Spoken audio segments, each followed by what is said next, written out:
All right, it's the Outlaw Radio Network. Thanks for checking out the show. It is the 15th of June, 2014. I am K-Dog. Sitting to my right over here is Don Marie. What's going on, Don? Not much, K-Dog. How are you? Good to see you. Good to see you. you. Strip running the boards. Des is running social media tonight. We'll give you some ground rules in just a second how this whole thing's going to work. Paul's on his way, and we'll be here when he gets here. And so he's running behind schedule a little bit. So we'll get to him in just a couple of minutes. Here's what's on task for tonight. In just a couple of moments, we're going to speak with Ron Raggi. Ron is behind a group that wants to bring some development into West Bremerton and onto a piece of tribal property over off of Callow. And that piece of development involves a casino. Pure tribal casino, slots, the whole deal.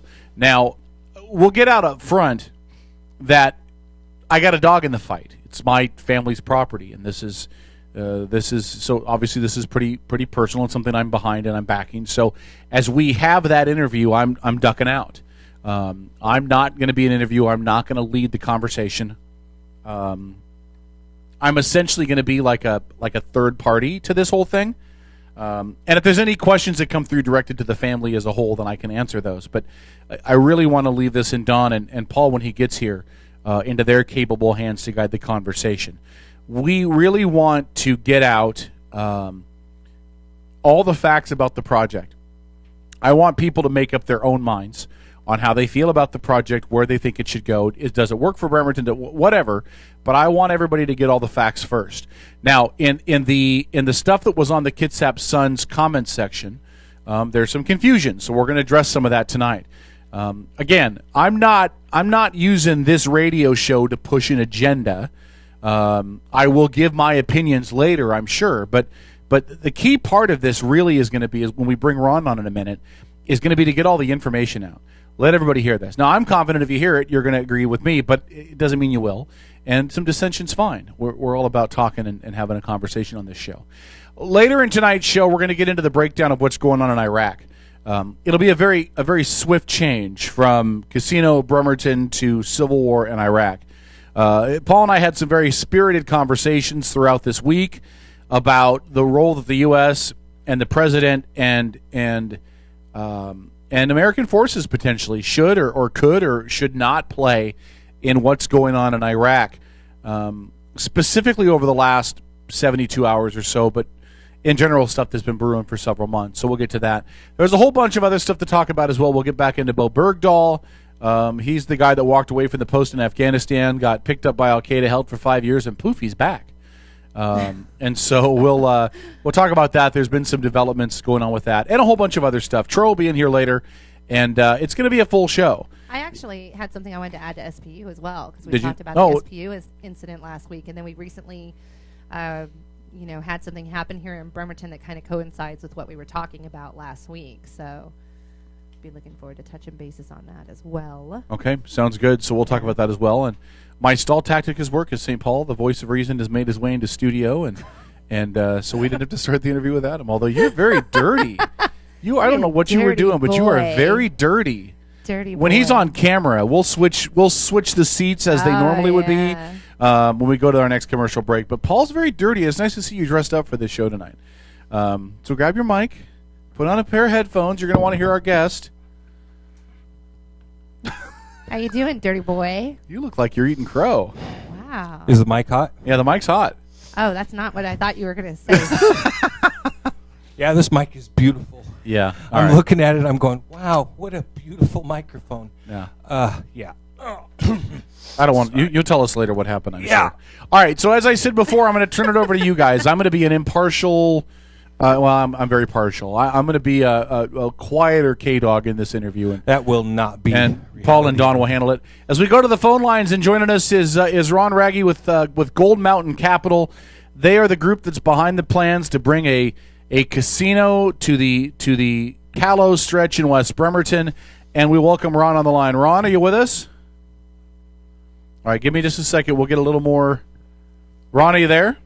Yes, I'm here. There he is. All right, so Ron, I'm going to put you in their capable hands. St. Paul, you can just call him Paul, and and Don Murray will be handling the interview portion of this. My friends and religious associates do refer to me, however, as St. Paul. So, just wait a minute, I heard Sister you Marie. call Dirty Paul. Dirty Paul? Okay. All right, you know what? I'm going to let... Dirty Paul is probably completely apropos this evening. It is. and and Ron, matches, you were correct. It matches his dirty pool as well Because he's a bad pool player. Oh, that pool. Oh, I That thought you said, pool. no, my pool is completely clean. I'm actually filling with water right now. I know, I'm Kevin. so All excited right. I didn't bring a swimsuit. Woohoo. All right, so let's open this. Again, I'm going to duck out of this now. But Ron, do us a favor as we open this conversation. Give everyone a layout, an idea of what the proposal is. I know a lot of people probably saw it in the Kitsap Sun that printed the paper this morning on the website yesterday, but give everybody a rundown of what exactly this proposal lays out to be. Sure. Our intention is to start with a casino that is a Native American style, which means that it'll be owned by a tribe or run by a tribe, and the property will be leased by your family. The reason I got excited about this was it's an automatic win-win-win-win. I don't see anybody that loses here. I think everybody will make some money out of this, but most of all, there'll be a lot of jobs created within Bremerton. It'll be a little bit of a real estate boom. There's also going to be a venture capital boom, meaning that other businesses are going to thrive off of the activity that happens. And it's a revitalization for an older area of homes and commercial property. So in a nutshell, it's a plus for everybody. Ron, can I Yes. call you Ron? Okay. Yeah. Sure. Listen, there's been a lot of talk on the Kitsap Sun's website after the article that came out. And frankly, as an educated individual, I tend to look at your proposal and say, wow, this is really phenomenal. This is a really great thing for the people of the city of Bremerton. I think that it's a great thing on many different levels. But I think that the one obstacle that is really hard to overcome here, Ron, is that you're going to have to get, what was it? Now, refresh me if my memory's wrong, about 6 acres we have asked for 6.5 acres. 6.5 acres? Okay. Now, that was our goal. Now, Ron, tell me a little bit about how your group tends to acquire that 6.5 acres. Well, our intentions are to set a price and ask the owners to sign up for that price. That price is likely to be close to 2 times the assessed value for each piece of property. And if enough people sign up, we'll do the deal. If enough people don't, then we probably won't. But that's pretty much probably the one potential stumbling block to this whole thing is how are the owners in that area going to respond? And quite frankly, all of them have watched their property values go down as more and more of the commercial properties further down on Callow keep closing. The values of each one of the private homes up there has dropped by roughly $4,000 or more in the last year in terms of what the city has assessed their value at.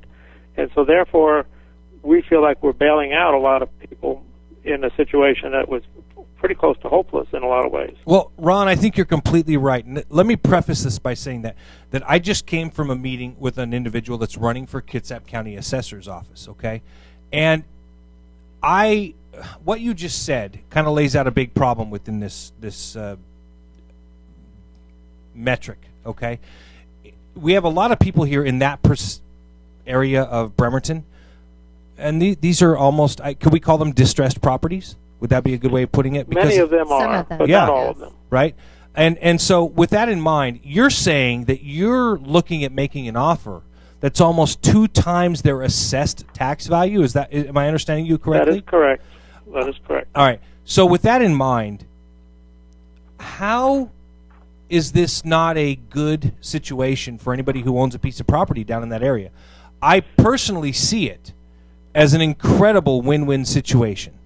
Are you guys looking at empowering the city to maybe do some sort of what's the word I'm looking here for, Don? Right of eminent domain? Right Yeah? of eminent domain. Actually, the city has made it very clear that they do not want to get involved in eminent domain at all, if there's any way around it. And quite frankly, I think they're correct, and I understand their reasoning behind it. Most of the people would look at this as, wow, I got an opportunity to get out of this, and then look what they're going to give me. And what's going to happen with each one of those cases, if somebody were to sell to us, they will take that money and go spend it somewhere else on real estate within Bremerton. They all are Bremerton residents. They all would take that opportunity to move up. Now, not everybody's going to feel that way, because many people just love where they are, and for whatever reason, they like their home, they like their life, and they're happy. But overall, this is so good for Bremerton. I really think the majority of people are going to look at it and say, it's an opportunity to help the city and to make some money. Ron, I would have to agree with what you're saying. I definitely think you're going to have those that have been there for many years, families that have passed on properties just as the property space that you're looking at, that you are going to have those that are going to hold out. I mean, are we going to be looking at you guys ending up in a situation where then it goes legal battle between you and those property owners to get the development? Yeah, I mean, are we looking I don't at think any there'll be way, any shape, legal or form? battles, but it's a question of at what point do they say, okay, that's enough, that's good enough, I'll take that, I'll go. Actually, on Callow Avenue in that particular area, roughly 80% of those homes are rentals. Now, what I didn't understand was that if you went over one block to Montgomery, so to speak, most of those are owner-occupied residences. And so there's a little bit of difference in area. It's going to depend on, a lot of it is going to depend on St. Vincent's, because one of our strategies was to build a wall between the Callow Avenue and Montgomery Avenue and come down into the St. Vincent's area, and we still have the same amount of land, and the people over on Montgomery are somewhat protected. But one of the things that happens if this project moves forward is everybody's real estate values go up. Anything in that general area is just plain going to go up. In the history of all the places I've ever seen gaming, real estate in that particular area will go up.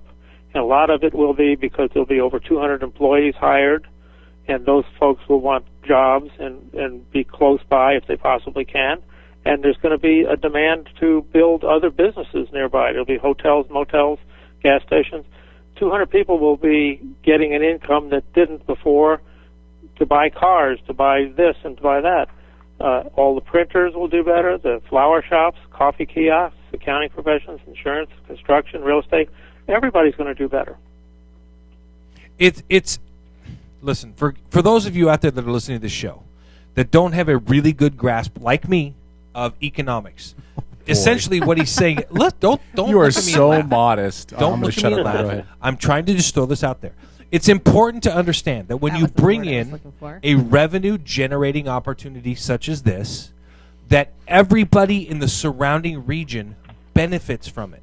And I just want to throw that out there because I saw a lot of comments on the Sun's website today that were not just derogatory, but showed a real lack of understanding of that basic economic principle. And I think it's important that everybody takes a step back and give us says, an example of what you saw, because I wasn't able to see those comments. Yeah, I saw a lot of people thinking, oh my gosh, a casino in Bremerton, all that's going to do is bring more bad people into a bad part of town. You could not be more wrong.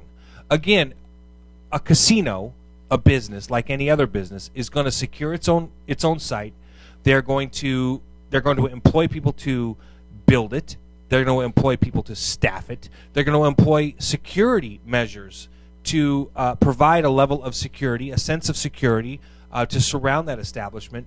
It's important that people that are listening to this broadcast tonight, for people that are in Bremerton, to take a step back and go, how is this going to affect me? Seriously. You can't just go on to the Kitsap Suns website and say, oh my gosh, a casino is going to be like chips. It's a card room. They're not talking about a card room here. They're not. Paul, I think one of the important things to note here, Native American casinos are amongst the best run in the country. Absolutely. And they actually protect themselves, and there's no crime syndicates or anything involved with it at all. One of the most important things that is a huge difference here is that right now, I'm going to say that $25 to $30 million a year leaves the Bremerton general area to go to Las Vegas to gamble, to go to the Suquamish spot, to go down to the Emerald Queen, to go somewhere else. And it's quite common for at least 30% of adults to go game somewhere. And because of that, Bremerton is, if you look around, you'll see a lot more places going broke, belly up. And the difference between if Bremerton draws that much money into its place, it first of all, it keeps some of that money home, but it draws 25 to 30 million from outside into Bremerton. And that's the whole difference right there. If it was a case of there was no gaming anywhere in Washington, sure, I could see somebody not liking it. But it's a question of defending your own area in a sense. For example, in New Jersey right now, because they were the first ones that opened in Atlantic City, they literally are in danger of losing all their business because every state around them has opened up gaming around them to keep the dollars home. It's time for Bremerton to keep the dollars home. And that's one of the big flaws in anybody's fallacy of saying that it's bad for Bremerton, because it really is very good. Right. I couldn't agree with you more. Dawn? I actually have a couple of questions that are... Sure. We're having them thrown at us, right? Yeah. Well, they're not even... Let me ask this one first, and then I'll ask my other questions because they're more relevant to something else. So I want to know directly how the city benefits from the parking revenue that you guys are considering, for the property that's around the said lot that you guys are proposing the casino. Right. Well, first of all, the city, from my understanding, is struggling to make the budget meet every year. Now, if they had an extra $2 million a year, or let's hope it's that high, and that would be if we got the full 6.5 acres, that really changes the outlook for the city. Plus, there's all these jobs from people that have not had an income now have an income, and that money gets spent right there in Bremerton. Sales taxes go up. It's just a boost to everything in Bremerton. It's like setting off a little firecracker that just spreads everywhere. And the property itself, right now you can't have the restaurants and the hotels and whatnot. So you're hoping that around that property will soon become commercial and explode that way. Am I correct? Well, what I'm hoping for is a zone change to allow for parking in the vicinity directly around it. But what would happen is there would be any number of people pressuring for this lot or that area to become commercial so that they could put businesses in that would succeed. Now, we would expect at least 200 jobs for this specific casino site, but the exterior jobs that are created and exterior business is the real boom that would happen to Bremerton. Okay, so here's going to be, I'm going to kind of play devil's advocate here on a couple of things based on some things that I've heard kind of questioned. At this point, when you do build a casino under the idea of it being a tribal casino, we're not on a reservation, so how is it that we're able to go ahead and have the slot machines included within the casino as opposed to just being a card room as normal? Because it sounds like we're kind of taking this to a reservation kind of situation here. Right. All right, number one, the first thing, I personally don't believe in card rooms in Washington. I think they're a negative for a community because they will only draw in people that are from that community. The difference between a Native American casino is you will draw people from all over. And literally everybody that's north of the Tacoma Narrows all the way up to the folks in Bremerton and the surrounding areas, as well as many people from Seattle, will be using this casino. Now, what was your primary point? My question was being that it's on the reservations that it's typically allowed, not within the city limits where card rooms are standard. So are we looking at kind of giving this the law of the reservation type of thing, or are we looking at this to be sort of a city thing? That property was put in trust in 1928. Mm-hmm. It supersedes all the potential lawsuits that happen everywhere else in the country. There's a rule now, well, let me get into a little bit of the legal background on this, in that when President Obama got elected, he changed the Department of Interior to allow commutable distance, is what they call.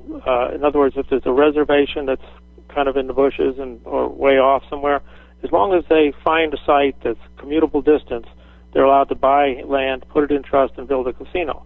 Well, that has created a firestorm, and quite frankly, over here near where I live in Spokane, Indians are having some trouble getting licensed on that same situation.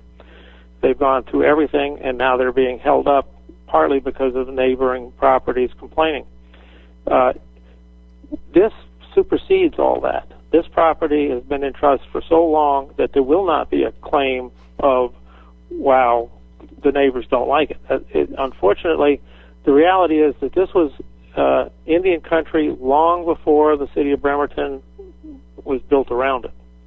And because of that, it's actually under a different kind of law.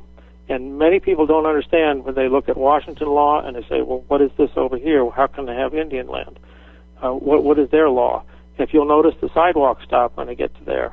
If you'll notice, they're allowed to have trailers on there, even though the city might say for the rest of the city they can't do that.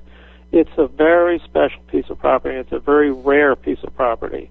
And because of that, Bremerton literally, if it plays its cards right, can take advantage of that and make it into a plus instead of viewing it as a minus. Really quickly, too, I got a question that came through to me, and again, I'm being really quiet through this interview for just because Sure. I'm biased. But a question relayed over to me by Eric. Eric, thanks for the comment. He said, I think the people are not wanting it, thinking of the violence that has taken place at Chips, and that is a private casino. And so let talk about that a little bit, because it was some of the comments we saw on the Kitsap Suns reader board, which is that casinos inherently bring in a negative crowd or bring in drugs or bring in violence. Here's what I would say. And really quickly, too, Ron, it's one thing this city has seen, but again, I think people confuse casino to card rooms. Some of the card rooms out here have seen some pretty questionable actions. Right. Card clubs, to me, are a negative. And quite frankly, who they'll draw is usually people within 2 or 3 miles of that place, and that's it. And that is an unhealthy environment, and they're not even allowed to do many of the games that are allowed in a Native American casino. Native American casinos generally are viewed as a very safe place to go and to visit and to walk into. And for those of you who have these archaic impressions in your minds about how bad gaming is, go up and see what the Suquamish have. Go up and look at the Point Casino. Go up and look at the Seven Cedars. You will see that these are very well-run places that are very clean, that are very organized.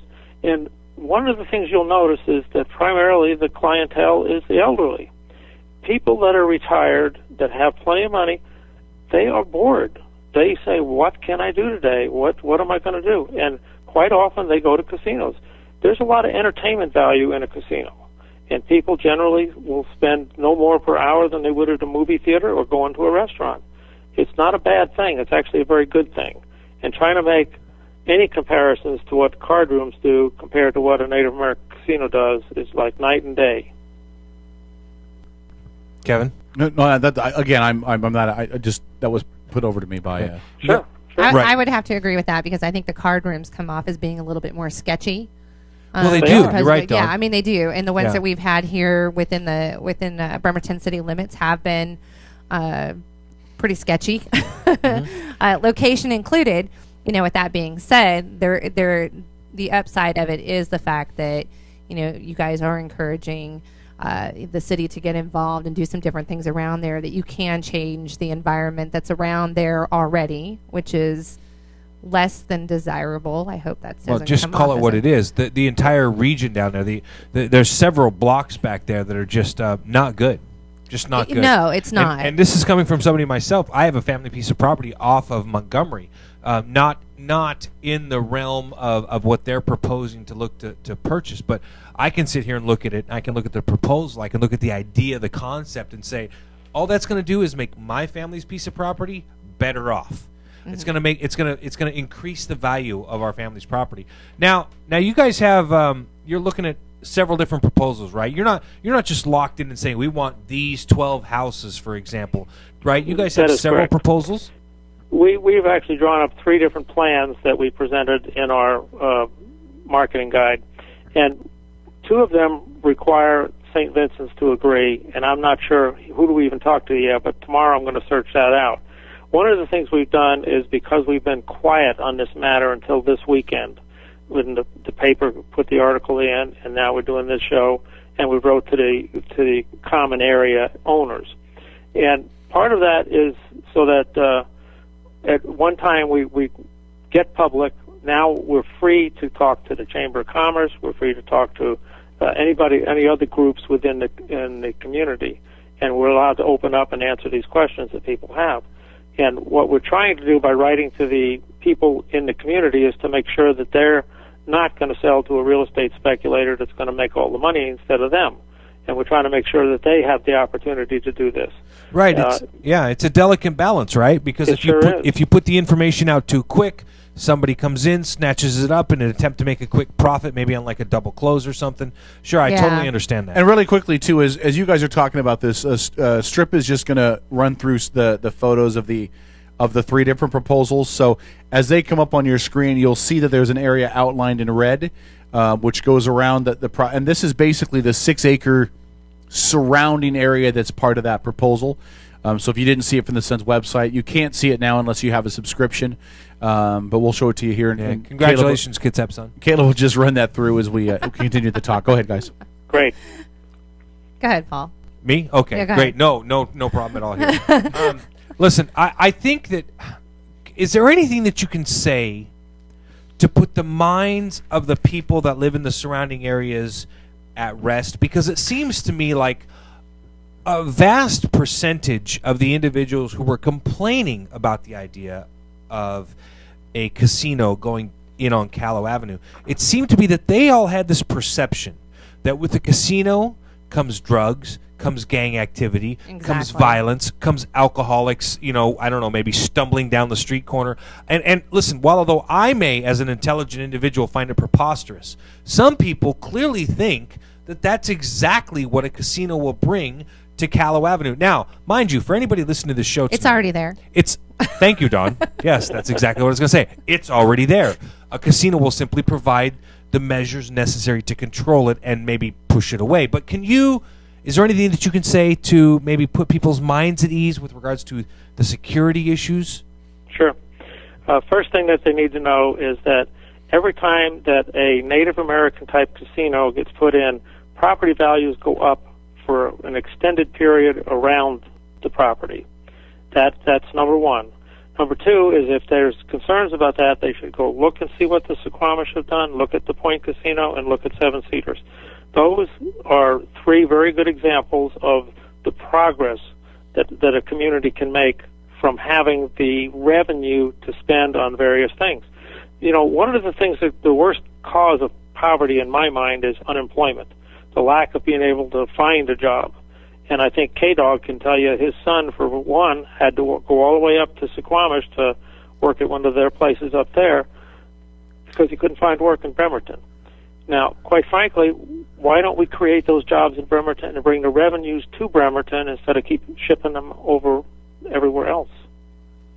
With regards to the security issues and things that we were talking about earlier, with as far as how it's how the property is viewed, would it then be up to I'm trying to think of how to word this right. Is it up to the city of Bremerton to police that area at this point and to police the casino, or is that at that point up to the tribe? Here's the 2 things that we proposed to the city. One was that if they were to buy the property and we make sure they have the money to do it, and they were going to police it and film it and whatever, and they could protect it any way we want, and we would pay whatever it cost them to do so. They chose not to take that route, and they would prefer that we buy the properties and we'd make sure. But I can tell you this. For example, I helped open Hollywood Park Casino, which is in Southern California. There's Inglewood, which is one of the worst areas in Los Angeles, or was. It was safer to go to Hollywood Park and park in that parking lot. It was 5 times safer than it was to go to Disneyland. Now, that may be hard to believe, but it's true. There was so many cameras and so much protection, everybody felt very comfortable in going there, and that is quite the difference. And this place would be no different. When you walk up, or if you drove up to the Suquamish or the Point or the Seven Cedars, you would feel very safe. Trust me. Go take a look. Go try it, because people have in their minds a lot of these boogeyman things that just aren't so. Statistically, most of the people that come and put out these studies or surveys and say something negative, they're almost always funded by competition to the existing casino. The Native Americans are the safest, or amongst the safest casinos anywhere. I couldn't agree with him more. I go to the YMCA, and it's every day when you go to the YMCA, you hear of cars getting broken into over at the YMCA. That's taken care of by city police department. You would think the YMCA would be a safe place to go. You can't Right. go to the YMCA Right. without having your car broken into. And when you go to the casino, that doesn't exactly happen. I've now, never does had it? a problem at the casino. I will say that. Yeah, exactly. Now, Ron, can you speak a little bit to your ideas, your concepts for the casino itself, as far as square footage goes? What kind of things are you looking at having there? How many slot machines, card tables, entertainment, restaurant? I've had a lot of questions thrown at me about. Right. They want to know what is your idea? What is your concept for this? Well, we know with 0.79 acres, which is the size of the Native American property, that we have 34,000 square feet to work with. And on that 34,000 square feet, we are very confident we can put 500 slot machines and have room for some table games. We're not limited to one floor. We could go to 2 floors, 3 floors if in the future down the road. I do believe that because the 0.79 is where the gaming will actually happen, that we can add on to it by owning any piece around it and making the restaurants, restrooms, cashiers, cage, showrooms, whatever. And that all can come there. And quite frankly, if you look at the Point Casino, to me, that's the closest to where we would start in Bremerton. It's a 38,000 square foot building. We would probably be just a little bit larger. But you can, if you walk in that, it's just such a spectacular place. And it's spacious. It's got plenty of room. They actually started with a much smaller place, and they just expanded in 2012 up to that level. We will start at that level, and there's no telling how expansive this might get into the future. I do believe it would. Usually, when you start a facility, it's 4 to 6 years. There usually is a plan to do some kind of an expansion. I gave you 3 examples within the brochure that I passed out, but they are just typical. You could go up to the Suquamish. They are in the middle of a 5-year plan. They've already built a second high-rise parking garage. They broke ground on another building. They're in Boomtown. Now, they took their people where they had a problem at one point with, I guess, substance abuse people or whatever, and they tried to ship them down to Bremerton. And I understand Bremerton got a little bit hot at that.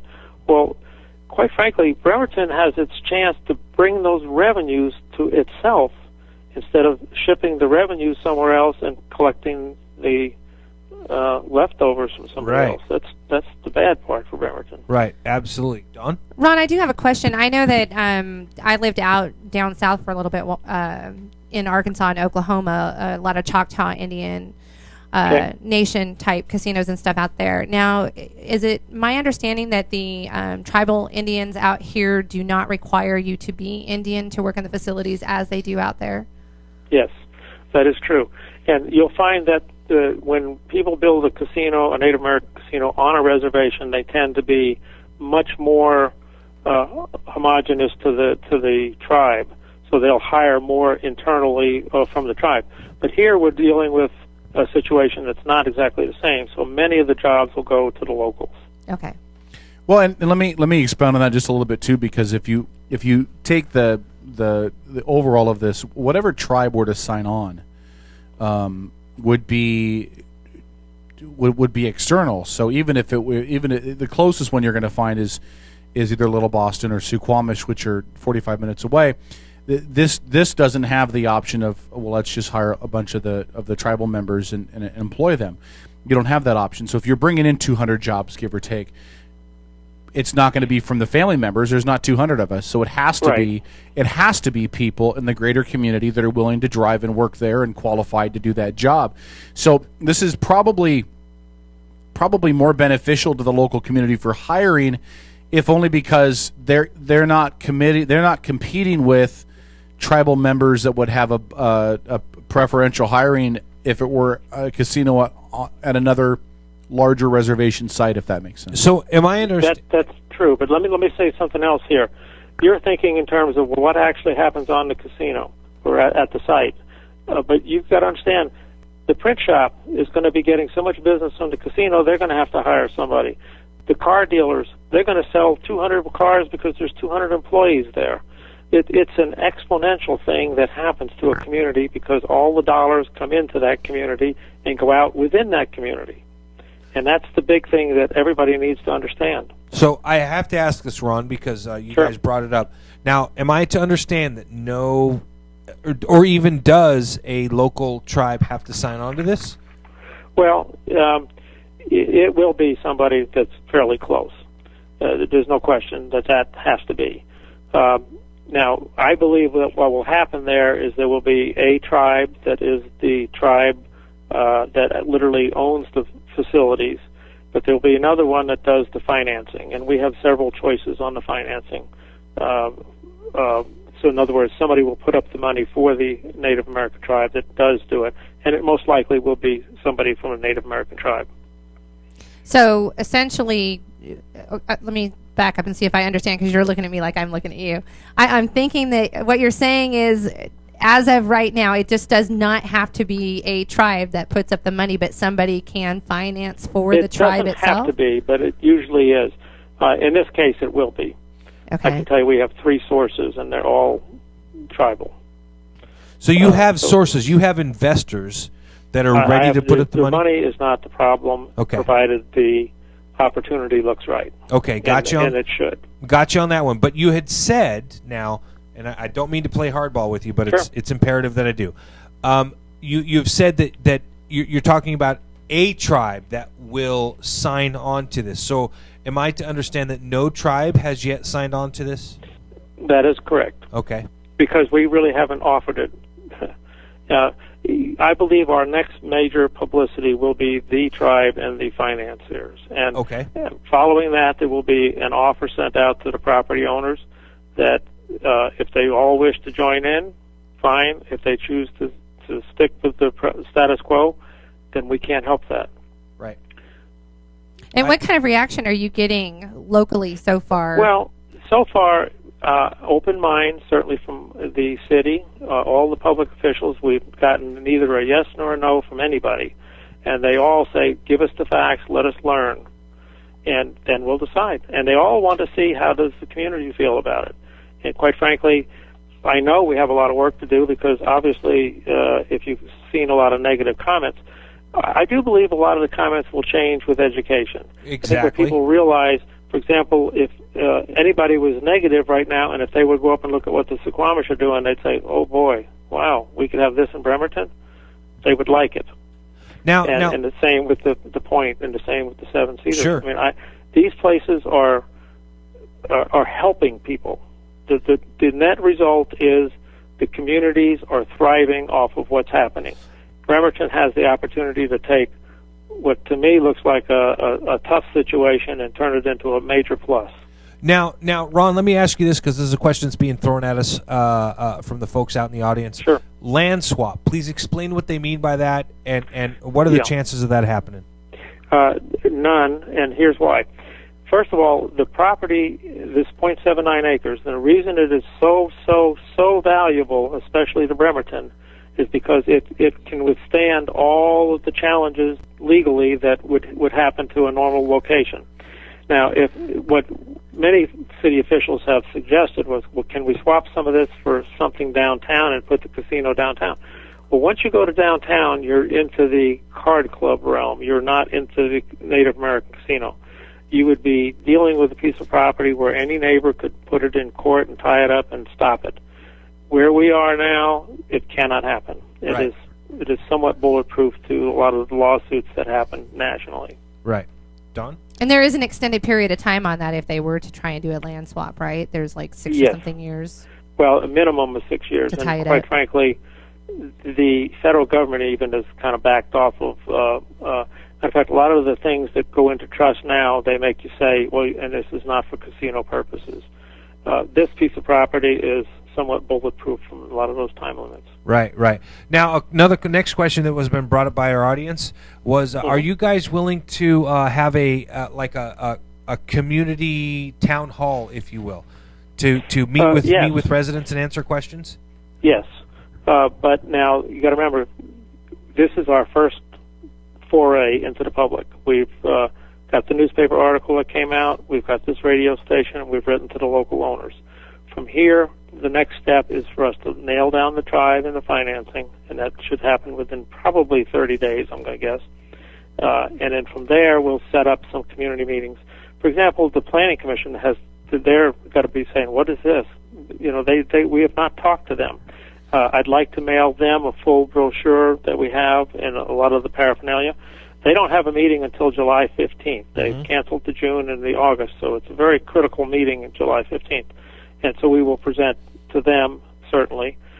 We have talked about the concept of having public meetings, and I'm not sure that works so well, because this is one of the comments I've heard from somebody that probably has done quite a few of these types of meetings. You get a meeting like that, and usually there's one or two people, whether they're for or against or both, that will dominate, and people will not get their questions out. A format like this is where they're sending you questions and you're getting to spit them out. That is so much stronger. Now, I'm not saying we won't do public meetings, because I expect we will before the smoke clears, but it's a time thing, and it shouldn't be expected. First of all, this is a project that I broke into 3 phases, the way I lined it up. The first phase was signing the Native American family, and I mean not just the people that are right there. They have an extended family, because 1928 goes way back, and they got relatives that live in a lot of places. And we had to design a document that got everybody excited about the prospects, yet locked up the property in terms of that we have the right to lease it. That was a very difficult phase that is completed. Now, phase 2 is where we let the city know about it, we let the adjacent property know, with the public at large, we work on the tribe and the financing. That's a big step, and that's not going to happen very quickly, and it's not like, next week you're going to hear that it's a done deal.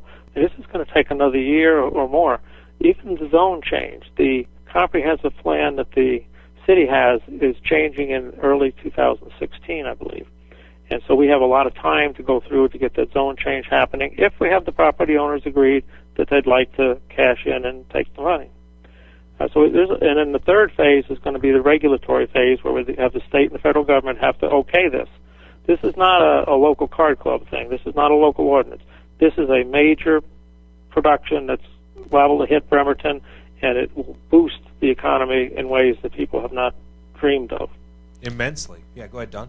Ron, one of my thoughts is the area that you are looking to do this in is a very low income, as we mentioned, kind of questionable part of town, distressed part of town. Portion of town, yeah. And my bet that I'd be willing to place is that most of these people are not going to be tapped into most media resources as to what is going on and what's being considered in the community. Has the thought of coming out and having an individual one-on-one conversation with these property owners to say, hey, absolutely. Look. I intend to do that. One of the things, if people will call me, I will sit and, I live 350 miles away, so I do have plans to come over there in approximately a week and a half. And if anybody wants to talk, call me, set up an appointment. I'll be happy to sit with you, and we'll go through whatever your questions are.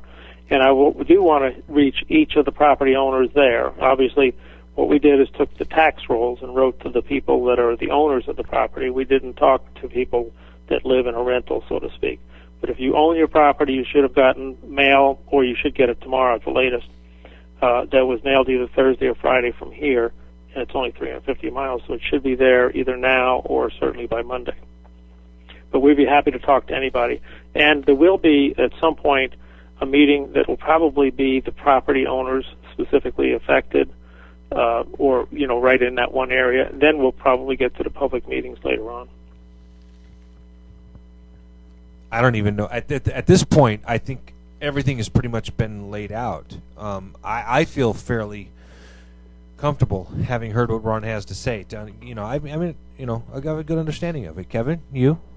Yeah, Kevin, I'm trying to lead you. This is me dangling the bacon in front of you, brother. I know. Listen, here's the deal. Here's the thought. And again, the question is why a casino. The question is why now.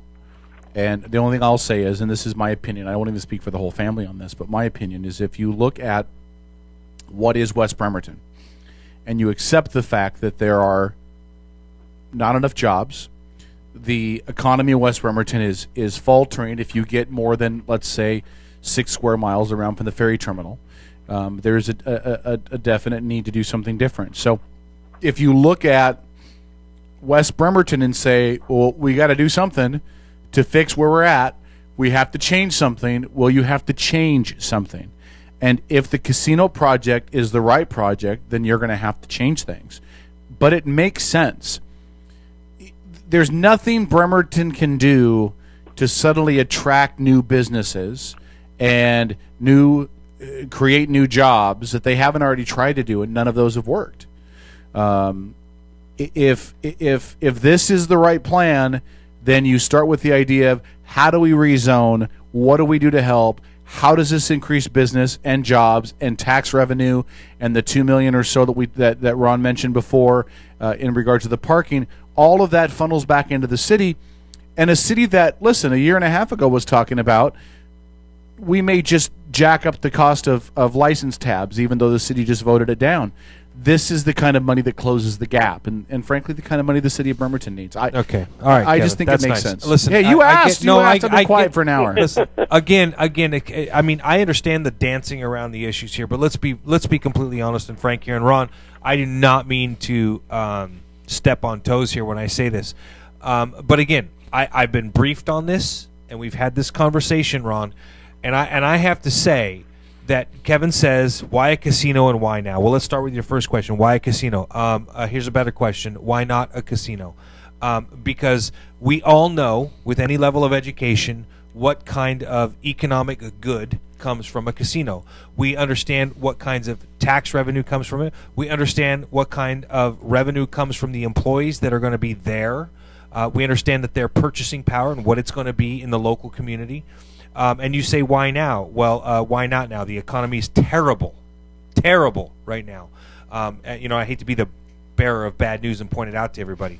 Dawn has this look on her face. Well, I do, because I know that tribes are exempt from certain tax things, and I'm wondering, I mean, are we looking at this going, well, we're going to make a ton of tax money off the Indians? Because we're not going to make a ton of tax money off the Indians. Let's call a spade a spade. We got to really look at it as... Don, let me correct you on that. Within the state of Washington, the Native Americans that build casinos basically keep their revenues. Here we're doing something very, very different.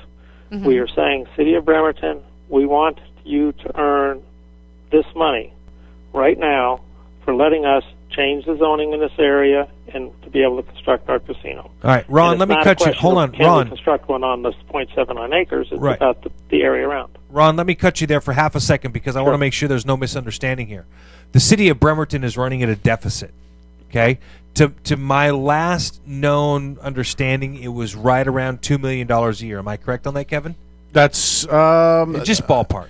I think not the very last budget, they supposedly balanced that, but the one before that, well, lots of and they cut a lot of jobs, and they slashed public works, and they had to cut a lot of stuff to get down to budget. So they didn't cut that much. Let's be frank. I thought you were Paul. So Ron, here's this, and this is a big deal now. This is a big issue for a lot of people here.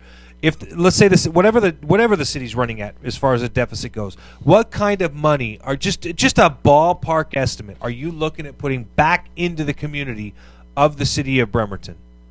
Well, let me say this first of all, that usually a Native American casino has to have a state compact, and within that compact, the demands are you must spend locally, and literally every organization within the city that is a charity of that type will get money from the casino. That's just almost like an automatic. The printing will be done locally. The law enforcement is local. The car sales, you name it, and it will happen locally.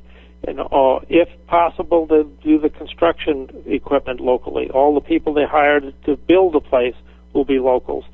We're talking about giving the city close to $2 million a year, if not $2 million a year, and on top of that, all this economic. There will be a payroll on this project for 200 people that will be pretty large, and that will get spent locally. I mean, I don't know how more to say that this is and there's a big difference between a Native American casino and the concept of a casino, or certainly different than a card room. Right. We are talking about something that is big, and for people should go look at the Point Casino, walk inside, and you'll see a magnanimous-looking structure. Yeah. I mean, it is pretty special. Yeah, and I have to be very 100% clear on this and open. I'm in the construction business. and I work probably 2, 3, maybe 4 days a week sometimes up in the little Boston area. And I can flat out tell anybody who's listening to this show tonight, the amazing amount of revenue that the Point Casino has brought into that region has taken what was a completely recessed community. I mean, that community was just in horrible shape 10 years ago. And it is now incredible. New buildings, beautiful facilities, beautiful new houses. The property values on everything have skyrocketed up there. It's absolutely a beautiful place to live and raise a family. And I'm not trying to say that, hey, if the people of Bremerton say that this casino is okay, that's what's going to happen. I'm not trying to be Nostradamus here. What I'm saying, though, is that certain economic principles apply. And I think that it behooves everybody that lives within the city limits of Bremerton to take a hard look at the benefits that a situation like this would bring to the city and run with it. It doesn't happen very often, and the city of Bremerton should consider itself lucky to have this type of situation arise for it. You're absolutely right. Dawn? I don't disagree with you. I think it's... She had that look. I haven't disagreed with it at all. I just, like I said, I personally think that it's a good idea. From what little I knew about it prior to this and what I've read and little, I don't know much about, the Native American, rights and rules and regulations when it comes to this sort of things and what they allow, what they don't allow, and how it all works. But the little things that I do know, I saw little things that I had to question a little bit. I do agree. Sure. I think even for Paulsbo, when you take a look at Suquamish and look at, that area around there and you see the businesses that are going in, I mean, for crying out loud, Walmart went out there and put in a supercenter out there because you have that population that's, they're seeing a booming amount of business and tourism in the whole 9 yards, and they marketed it just right. They're just a ferry ride away from Seattle. Yeah. Well, Bremerton's just a ferry ride away from Seattle. So I do see some plus sides of it. I think there's some things to call a spade on, but in the same token, all in all, I think that it's a good idea for the city. You heard me. Dawn, I would suggest, and I'm going to guess that you're not a regular patron at any casino, but I suggest that you go look at number 1, Suquamish, number 2, the Point, number 3, the Seven Cedars, and I believe you'll look at the general communities around those places, and you'll say, wow, we need this in Bremerton. Oh, Ron, please understand, I do frequent casinos. I love to give my money up whenever I can, and I'll probably, patronize this one as well. I do agree with it. I'm not saying that I disagree. Let's be 100% clear here. Dawn has no problem going to casinos. St. Paul, the voice of reason, has never even bought a lotto ticket. Okay, I am literally. It's not our fault that you're a prude. I know. There. The only lottery ticket I've ever bought was a fake one that I gave to K-Dog on his birthday. That he jumped around the bar screaming about how he'd won $10,000. Let me say one thing too. Again, I've been trying to stay quiet, but I do want to say this. We talk about the options for development. If we look at Tulalip, which is Tulalip opened a casino. They're just north of Marysville, just up I-5. And I grew up in Stanwood, which is about another half hour north of Marysville. Yeah, the armpit of Marysville. Well, the armpit is Snohomish County. Marysville and Tulalip at the time weren't in a great spot. Tulalip was very much a bedroom community, and Tulalip only had a bingo hall. Yeah, you been to North Dakota? Yeah. Tulalip only had a bingo hall. And they decided that they were going to get in on this casino plan. So they built a casino. When they built the casino, they built it out in the middle of nowhere. North of Marysville, farther up North I-5. And they basically, some of the land was wooded, but some of it was very poor tribal housing. And they basically said, okay, we're going to build this casino out here. If you've ever seen it, driven by it, it's gorgeous. It's huge, but it's gorgeous. Fast forward, 15 years. That whole area that used to be vacant land, poor tribal housing, and a whole bunch of trees is now not just a casino, but it's retail development. There's outlet stores, there's strip malls, there's gas stations, there's restaurants, there's all this stuff that sprung up in an area in Kitsap County, north of Marysville, where there was nothing. And now, all that is on tribal land. It's all tribally owned. And for me, I think the difference is that if you see even a fraction of that development in Bremerton, none of that will be on tribal land. because there's no other tribal land besides where that casino is going to go. All that development has to go on land that's under the jurisdiction of the city, and the city makes sales taxes and employment taxes and puts people to work, and it all benefits the city and the coffers of everybody in the bottom line. So, and that is exactly what would happen to Bremerton, and that's the footprint of every Native American casino around. If you watch, they'll have their opening usually in the spring-sprung structures, which once you go in them, you really don't feel like you're at anything but a finished casino. Right. And then within 4 to 6 years, they'll have a redevelopment to a larger one, and then a larger one. The Suquamish started with a spring-sprung structure. They right did. now, that is correct. The Point Casino is a spring-sprung structure.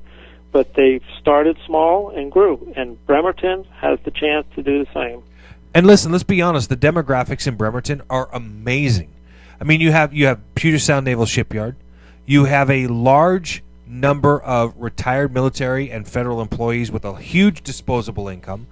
And people are starving in this community for something to do for entertainment. I can barely stay awake to drive out to Suquamish. Exactly. And then drive home. Exactly. So to have something a little bit closer, the thought of it is very nice. We do have a serious unemployment rate. There's really nothing in this area. When you look at it from Gig Harbor on up, there's nothing until you hit Paulsbo. That's right. And can I say this, because I'm the politically incorrect one here. All right? I just see Kevin's eyes are like crinkling, going, oh my goodness gracious, what's he going to say? Listen, for all of those people who are making the negative comments on the Sun's website, on my Facebook page, on Kevin's Facebook page. I haven't got any negative on my Facebook page. And well, you should read them. And here's what I have to say, because a lot of people seem to focus really big time on this idea that, well, if you put in a casino, it's going to attract a certain type of character. It's going to attract a certain individual. So here's my statement to you, you negative commenter person, you. Okay? I sound like I'm doing a commercial, right, for Geico? No. Listen, here's what I want everybody to understand. So you're more comfortable with sending all those negative people that you're talking about to Suquamish. So you want Paulsbo and Suquamish, and you want little Boston to suffer all those really bad people. Listen, Bremerton's more than capable of dealing with them. We can go arrest them, or we can throw them in jail. Again, that's not really the issue here. And I think that people who tend to focus on that are really kind of getting off base. Kevin, would you agree? I would agree. Again, if I don't see, as somebody who's lived in this community for over 20 years, for almost 20 years now, what do we see crime-wise? We don't hear about anything at the casino. Right, exactly. Never That's exactly. We don't the hear point. anything at No. Point No Point. Exactly. We don't hear anything at Emerald Queen, which is down in Tacoma. We don't hear anything now. we hear about it at the local clubs and And we do hear about stuff on tribal reservation property, but that's not at the casino. That's at people's homes or at you know what I mean. It's not at the casino. The casinos are staffed pretty well security-wise. They have to be. Absolutely. They have large sums of money floating through there. You can't halfway your security there. That's your investment. That's right. And quite frankly, money will buy you great security. And let me say this really quick too. I got a comment from Terry I didn't see earlier. Terry says 200 people at $12 an hour is $5 million per year in your local in your local economy. So great for you, Terry. You have a calculator. That's no, good. but it's nice to put that into a perspective that's my number. point, though. That's a great number. It's not a bad number. No, it's a great number. Yeah, $5 million you didn't have before. That's right. And in fact, $5 million you could probably use since Harrison's taking how many jobs out when they moved to Silverdale? 285. And QFC closed, which is probably another 75. 74. Yeah, I guess 75. I'm a genius. Yeah. So, yeah, Kevin, one other thought there, though. It's not only that much money will be made by the locals and spent. It's all the money that comes from Seattle, that comes from. You realize that Tacoma narrows to go the other way. If you wanted to go to Tacoma to gamble, you're going to spend $5.25 going across that bridge. Mm-hmm. All those people that live south are going to come to Bremerton for any gaming. There's 82,000 adults that live in that area, and the first shot they're going to have is Bremerton. And Suquamish's casino is very nice, and they do a very good job. Yes, it is. And they've grown. They've got a beautiful place. They've grown exponentially without a local population really to support it. They have. That's right. I mean, they have a local population on Bainbridge, but it doesn't compare in size to what's in Bremerton. No, listen. If you forget the think of Bainbridge it- Island people. Well, Listen, no, I'm just saying if they've done that well with a Yeah. limited local population to support it, the possibilities in Bremerton are I would think are way better. They are, and I was personally involved with the new parking garage that was built up there at the Suquamish Casino. And you talk about an eyesore. Oh, my Lanta, it's bad. It's horrific. But it's done in a way that it's tasteful. It's a horrific landmass that's really done tastefully. As much as, that's conflicting, but it really is done well. It's like a whole lot of concrete made somehow to look beautiful. Mm-hmm. Let me talk about the Suquamish, what they've accomplished. They have a 5-year construction plan now. In the first year, they plan to build a second high-rise parking structure, which they've done. They've broke ground on another building. They've redone their lobby. They're going to add an expanded casino, a convention center, a 100-room hotel tower, and that's all supposed to happen in the next 5 years. They can't expand as fast as their business is expanding. Right. People want to go spend their money in these places. Why doesn't Bremerton have one? That's a great question, Mayor Patty Lent. Hopefully we'll have you on in the next 2 weeks and you can answer those questions. Question from Eric. Eric asked about RV parking. Ron, I would assume it's probably too early to even talk about, to know the specifics on that, right? Well, true. But one of the things that is a possibility is because we're looking at 6 acres, we wanted to have a large, flat parking area to start with. Now, I have no doubt they'll put high-rise parking. I have no doubt they'll put elevators onto multiple floors on the casino. I have no doubt they'll try to expand the footprint where the casino is if legally it can be done. They will also allow, at least initially, room for RVs to park. There's no reason they can't. No, that's just one vehicle taking up 2 parking spaces. That's right. Kevin. So just let your folk know. I'm asking questions, Eric. City of Bremerton can charge them double. Look, there's no such thing as a stupid question, just a stupid person.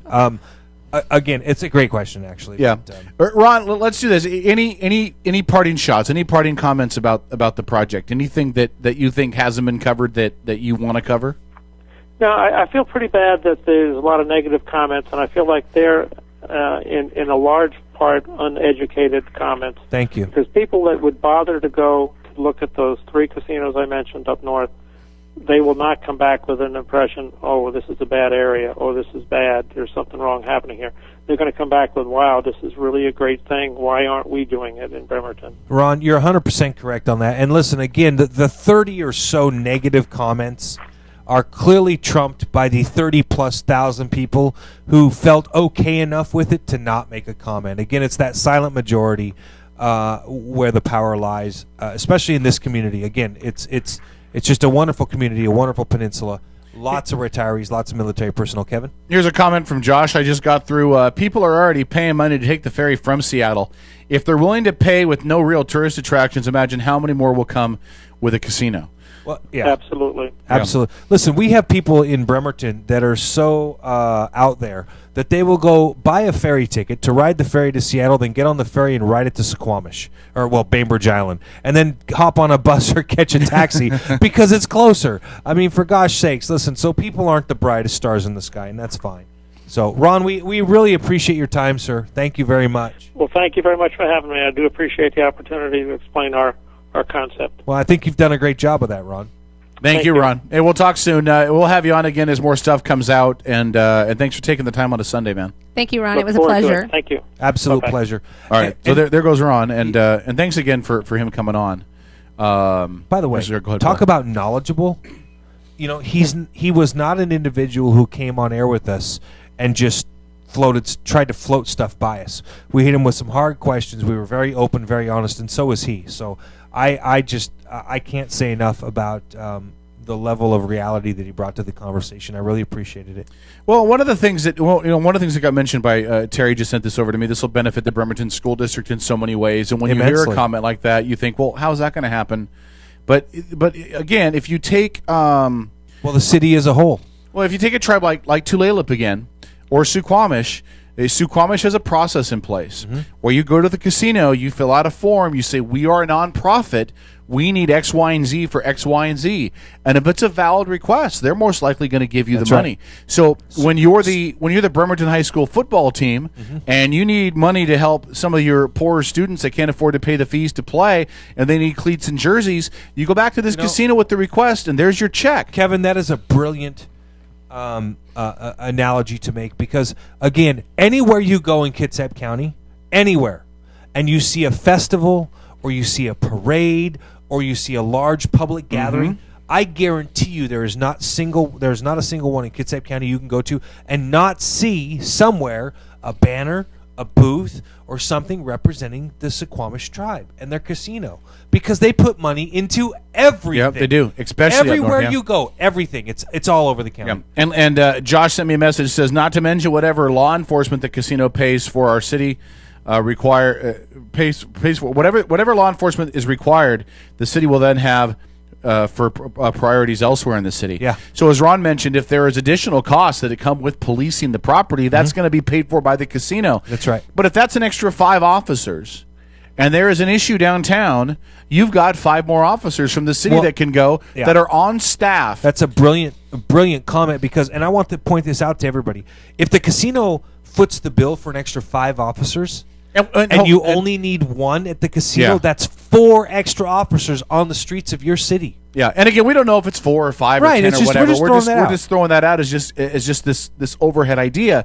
The premise of the casino makes sense in a lot of ways. Now, as I told Paul before, when you and I spoke before the show, there's really valid questions about... You spoke, I listened. ...about the neighborhood, and there's a lot of residential in there. But again, if you decide that West Bremerton's not working, then you have to go back to scratch to figure out what does work. And this works when you rezone. And again, there's a lot of people in that neck of the woods. Listen, I lived on Callow for a long time. 15 years I lived on Callow, and now I just live about 5 blocks away. There's a lot of people down there underwater in their mortgages. There's a lot of people that wouldn't mind getting out of the property. There's a lot of jobs to be had. It just, this makes sense. We've been approached, and I speak for the family now. We've been approached by numerous other... Could you not say the family? It makes it sound so crime syndicated. I know. I'm just sitting here thinking... My family, listen, the property's not just say my to peeps. My peeps, okay. Right. My peeps have been approached from a lot of different avenues in regard to the property, things that could be done, different ideas. We were approached and asked, hey, do you want to sell medical marijuana? No, we don't want to do marijuana. That's stupid. It's bad for the community. I firmly believe that. That got shut down. There were some other business options that were proposed as well that we shot down. There were 2 business opportunities that we took that we didn't think were an issue. One was the fireworks. And from the apparently people, now an issue. Now an issue with the city, but not for the neighborhood. I'm just saying, apparently now Listen, an issue. the number of neighbors that we have in that surrounding area that have gone onto the pages on the Kitsap Sun's website and said, hey, those guys have been fine. They've been great. There's been no issues. A lot of the neighbors stuck up for us, and I really do appreciate that. But there were the fireworks, and then there's this. And now you're willing to pay, by the way, those neighbors a lot of money to move. Well, listen, those are Ron's numbers too. Those are from Gold Mountain. Yeah. Twice the assessed in that ballpark of twice whatever's assessed.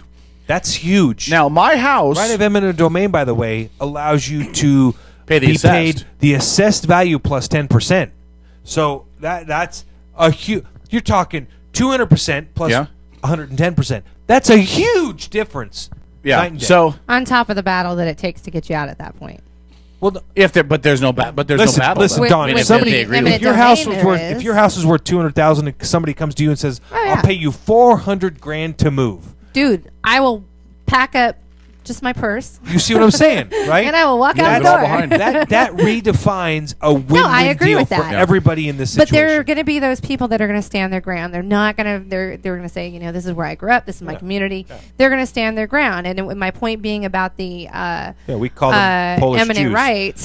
Wow, really? Well, I'm a Polish Jew. I can say that. You're making World War II references. No, I'm a Polish Jew. I can say that. That's my point. That's what she said. Italian. I'm there's people that will say 2 times. No, I want 3. Huh? And listen, but there are going to be those people that are going to stand their ground. And if you try to pull the eminent domain thing, there is going to be that legal battle that's going to ensue afterwards, which becomes a problem. But maybe in this case there aren't. Maybe in this case there aren't. And here's the thing: We have a group of knowledgeable people that work numbers every single day. That's right. That are trying to get this to go through, that are going to want to back this. My one concern would be you're going into a community that, as we've already said, it is distressed. That includes the amount of education that some of those people living down there, they don't know diddly squat when it comes to some of this stuff. The majority of those people are not going to understand It'll be important how for us to good educate it is. them, right?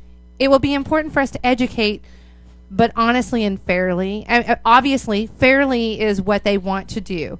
Honestly, without talking, trying to smooth them over and grease up their back a little bit and make this a little slick deal to go through is a concern, because you do have those people that really aren't going to understand, or you're going to have those elderly people that are standing there that really don't know what to do, whether their family has to step in and take over, yada yada. That's where education is important, and sitting down and meeting with them. It is, right? and it's going to take Gold Mountain and whomever that's really trying smart, to savvy people. get this. Well, not even just smart, savvy people, but people that can really talk and really help Right. them understand better. Right. You're not 100% just, correct. hey, I'm going to come in and give you twice your property value, Right. and you know what? Life is going to be great, Right. because some of these people aren't going to know what to do. That's right. Really horrible movies have been made that way about that. Well, kind keep of in stuff. mind. Listen, Well, and you see it all the time. You hear the Yeah. stories about let me it. give you an idea. Absolutely, Let me Don. give you an idea how property is depreciated in that neck of the woods.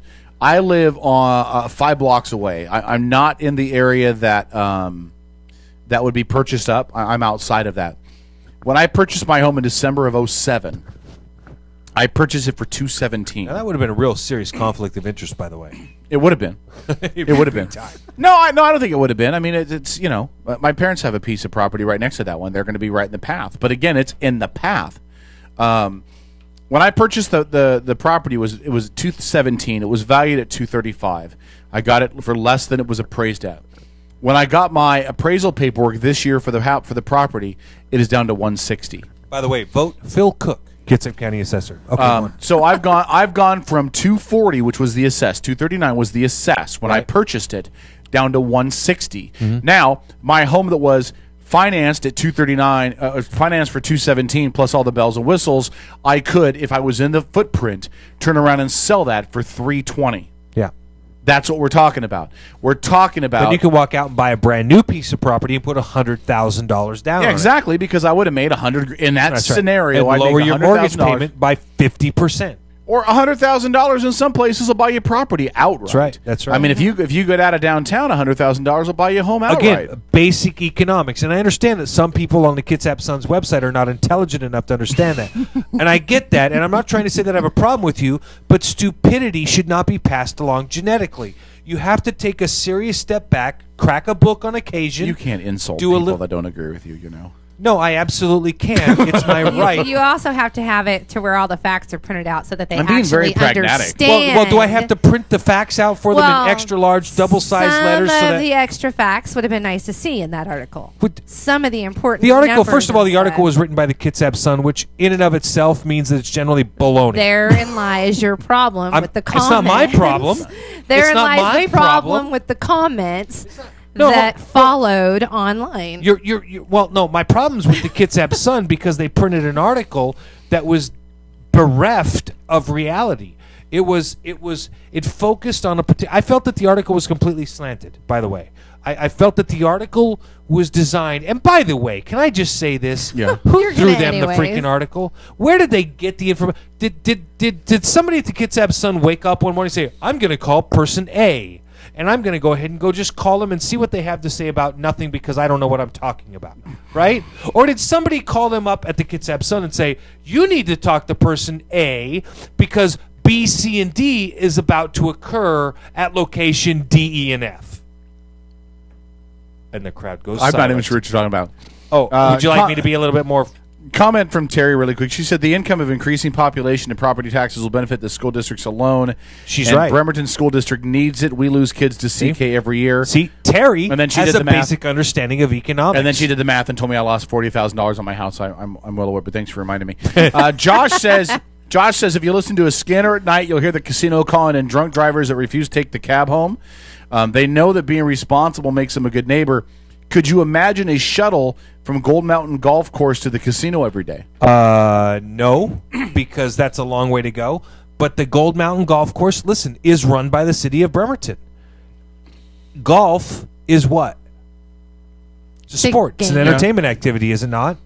So how does the city? Somebody, just going to throw this out there for Mayor Patty Land. How do you support continuing to run a golf course, which, by the way, operates at a deficit? Oh, I'm sure it does. Does not make money, versus opposing, and I'm not saying she is opposing. I'm simply saying, how do you support the continuing operation of a golf course that runs at a deficit, as opposed to supporting the potential casino, which, by the way, Mayor Lent, could make your city self-sufficient? Oh, wait. And at that point, make that golf course a little something special on the side. Well, gosh darn it, Don, you're too smart. And again, you have the opportunity. Listen, think outside of the box. You have the opportunity to partner a lot of stuff with Bremerton. Because, again, the casino will have none of that. Suquamish has Whitehorse. I think that's what it's called. Yeah, don't use that as an example. No, but Whitehorse is crap. No, but what I mean is... a lot of rich people live up there, though. Suquamish has their own golf course. So they're able to draw... a lot of money. But they're able to create their own business ventures on their own land at no benefit to the city because they have all the land. In Bremerton, this tribal entity can't do that. Right. All they're going to do is they're going to put... Call it a centerpiece, if you will, and everything else that benefits off of that falls into the city's domain, the city's tax base, the city's property value. They will gain far more than you would in normal spots. Clearwater did not build Whitehorse. No, but they own it did now. not. That is correct. They acquired it. Within like the last year. Yeah, they acquired it 2.5 years ago. So that's something that's got to clarify to everybody. It's right. That is correct, Caleb. So whether Whitehorse is failing, whatever the deal is with it, Right, but what my point is, what Suquamish has done, and I think it's very smart if they get the budget numbers on Whitehorse. They're going for the full meal deal, right? Let's go up there. We'll play some golf. We'll do some gambling. They got a spa. They got a hotel.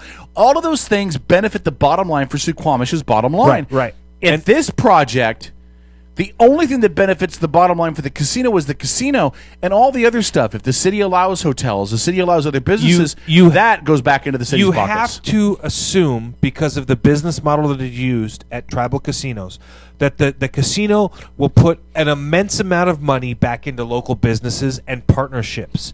It will partner with nonprofits. It will partner with hotels. It will partner with restaurants. It will partner with the local golf course. It will partner with the city in order to generate revenue, in order to do the same thing, for example, that Suquamish has done, only the small casino here in Bremerton will partner with local businesses to create the same atmosphere. Am I correct? And that would be correct, because you look at a casino business model like out of Vegas, where you have casinos that go bankrupt all the time. I have not once in my lifetime ever heard of a tribal casino ever going bankrupt. Because they don't. Whenever they're getting close, they just opened up a little brothel or a little what's the word I'm looking for? TP? Oh, marriage shack. Oh. Yeah. No, but you look at that, and it is. There's That's a great a joke opportunity because for people. I agree.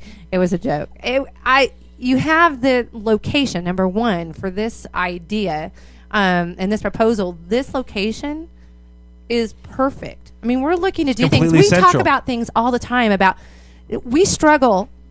Me, in my own personal business, struggle once a month to find a place to have a decent meeting space. Mm-hmm. Do you know there's not one decent meeting space?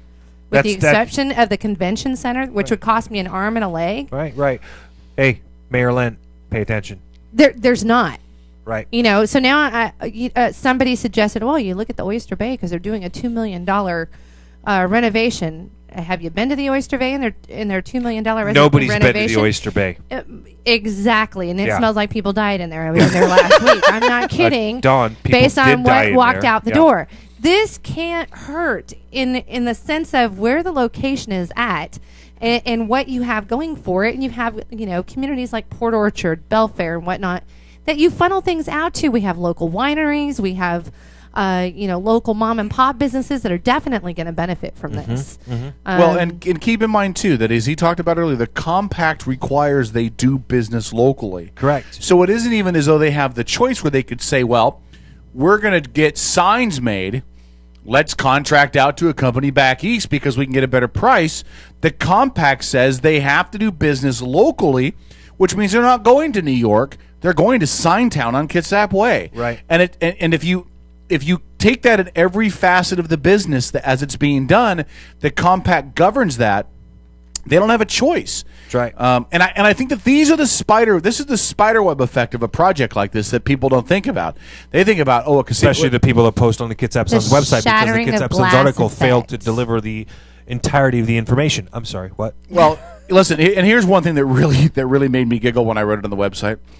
It said, well, all these jobs doesn't matter. He's just going to hire his buddies to work there. Yeah, because you have that many friends. Well, first Are of you all, kidding? Not that many people like you. No. Yeah, let's get down to the bottom of it. You're going to make bank on this. You got deal. like 5 friends, You all have of which 5 are in this friends. studio. Yeah. Well, and here's the deal. Oh, let me first of all, rephrase that. 4 friends and Des. 4 friends and Des. So here's how it works. Let's just be honest. I'm totally transparent. You know what? It's time for this. break. It's time for break. Well, let me explain this really quick. No, I have to really pee. Then let me just explain this really quick. If you'd shut up, I'd be done. In most casinos and most tribal operations, they have a requirement for preferential hiring for tribal members.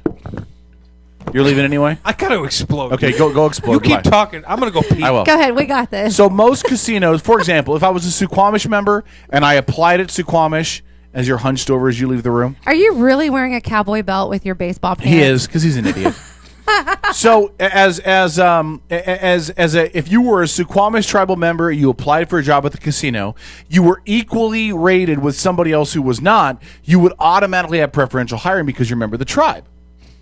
Now, at this casino, I assume, and I'm not a lawyer, I don't know BIA, Bureau of Indian Affairs laws. Am I going to have to sleep with you to get a job? We'll talk. But I believe the same theory applies, which is if you're a member of the tribe, you'd have preferential hiring. Well, guess what? Guess who are members of the tribe? The family members that have a share of the property. How many of them are there that have a share of the property? How many are there? 14! So 14 people are going to have preferential hiring, but most of them live out of the state. Now, my mom is one. Now, she has kids. That would probably transpose down to us. But the point is, one, there's not a lot of people that would have preferential hiring. 2, the family would not be running the casino. That's 14 of 200. 14 of 200. But again, the family would not be running the casino. The family is leasing the land to allow the casino to exist, and then the outside company would hire, the management company of the casino would hire. Now, they're a business. They're in it to make money. They're going to hire the most qualified candidates. If I qualify for a job, then I will... Were you winking at Trojo?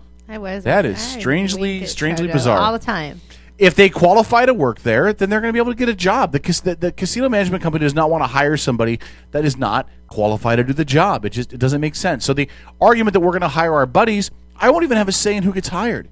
I mean, I'm sure I can put words in for people, but it's not. So what exactly is your role going to be once it's all said and done? And I will explain to you my role. Like the operations manager or something. I will explain to you my role when we take a break. We've done this for an hour and a half without a break. I don't think we've ever done that before, except for election coverage. And I don't even think we did it then. Because we haven't even talked World Cup yet. We're not going to talk World Cup. Hell, we're not. There is no way we're talking about World Cup. Hell, we're not. All right, we'll take a break. When we come back, we'll honestly explain what the family's role is in this. How my family comes into play with this, and we'll lay it out because it's actually really clear. So let's take a break. We're back after this, Outlaw Radio Network.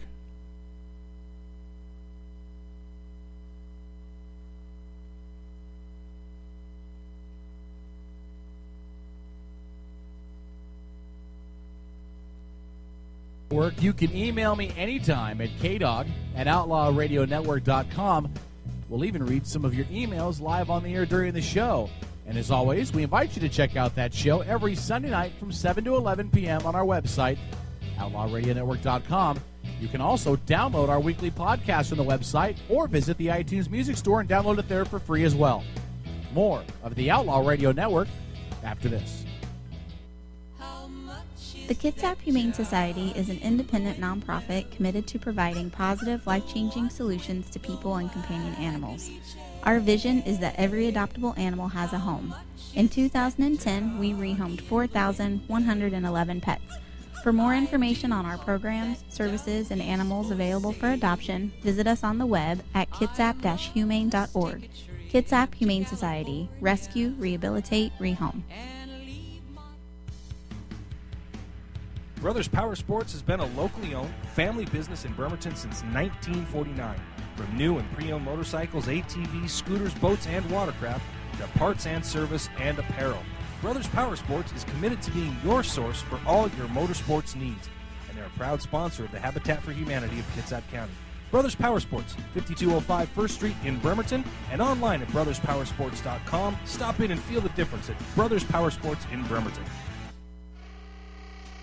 Bremerton Bar and Grill is your new neighborhood bar and grill. At Bremerton Bar and Grill, they're an American-style, family-friendly restaurant that offers spectacular outdoor dining, happy hours twice a day, 18 draft beers, award-winning menus, and fast, friendly service.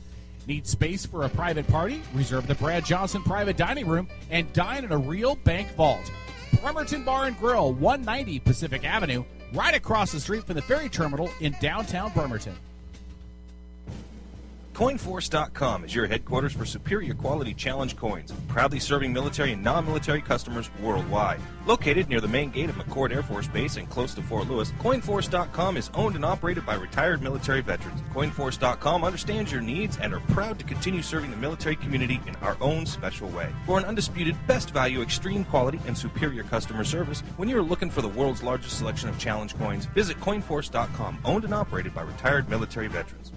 In times of tyranny and injustice, when law oppresses the people, the outlaw takes his place in history.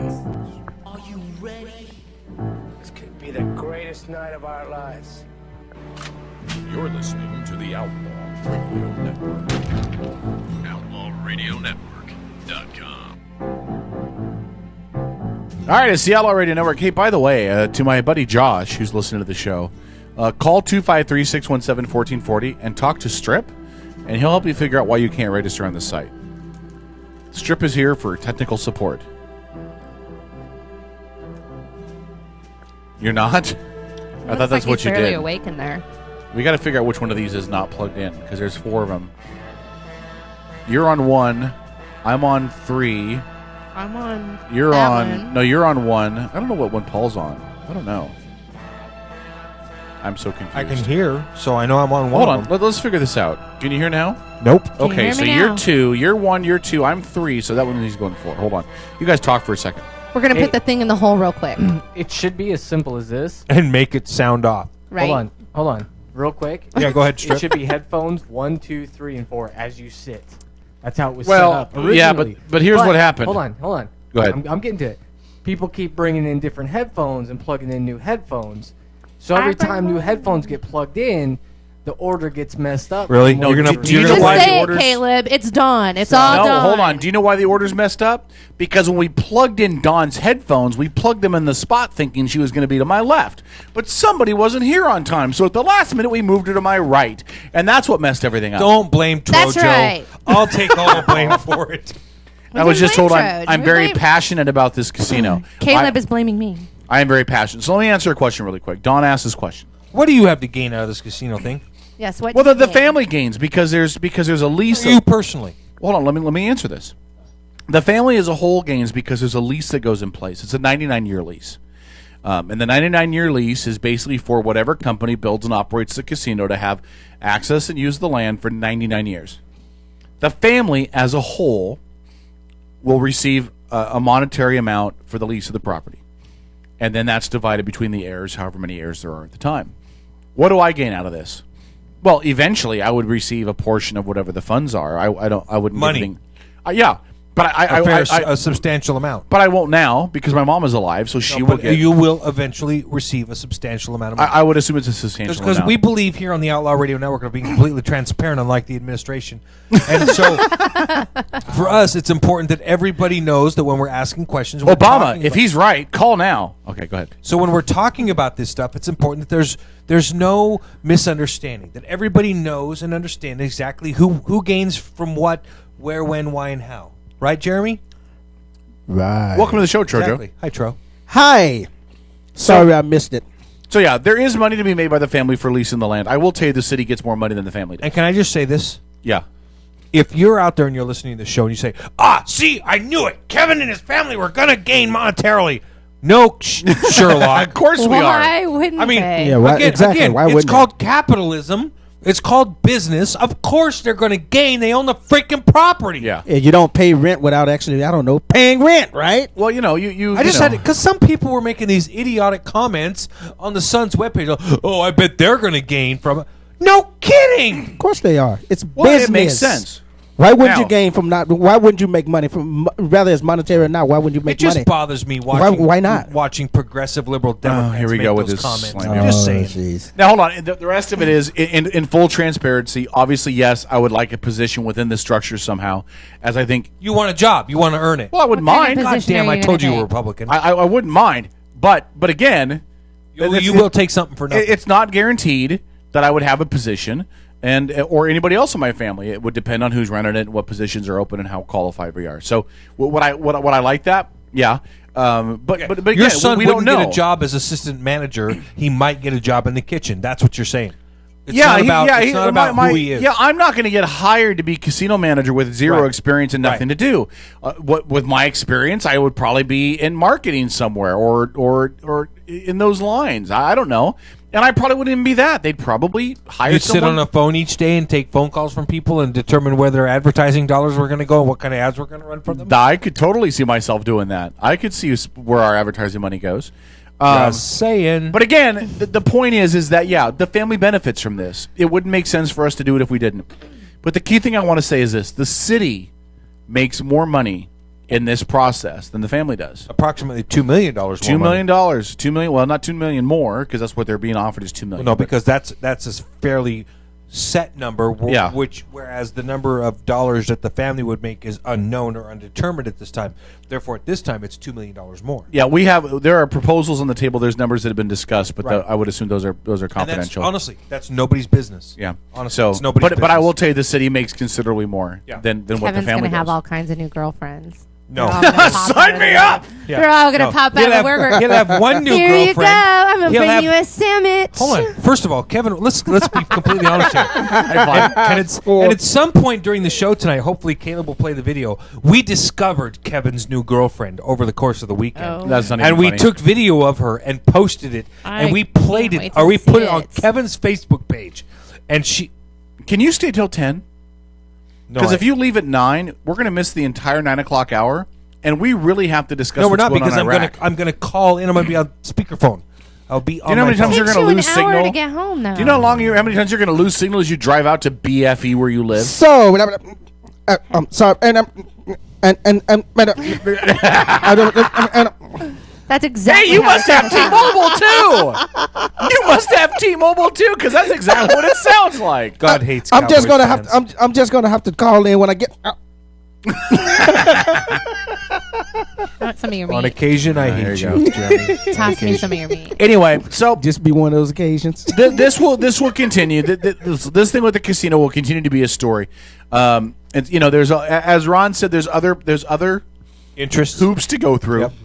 You've got to talk to the people in the city, the residents. You've got The to, homeowners that surround the place. They got to finalize their funding, which doesn't sound like it'll be an issue. They got to finalize an agreement with the tribe, which doesn't sound like it'll be an issue. There are, and then once all that's handled, have to work hard to make sure that the Kitsap Sun accurately reports all the information.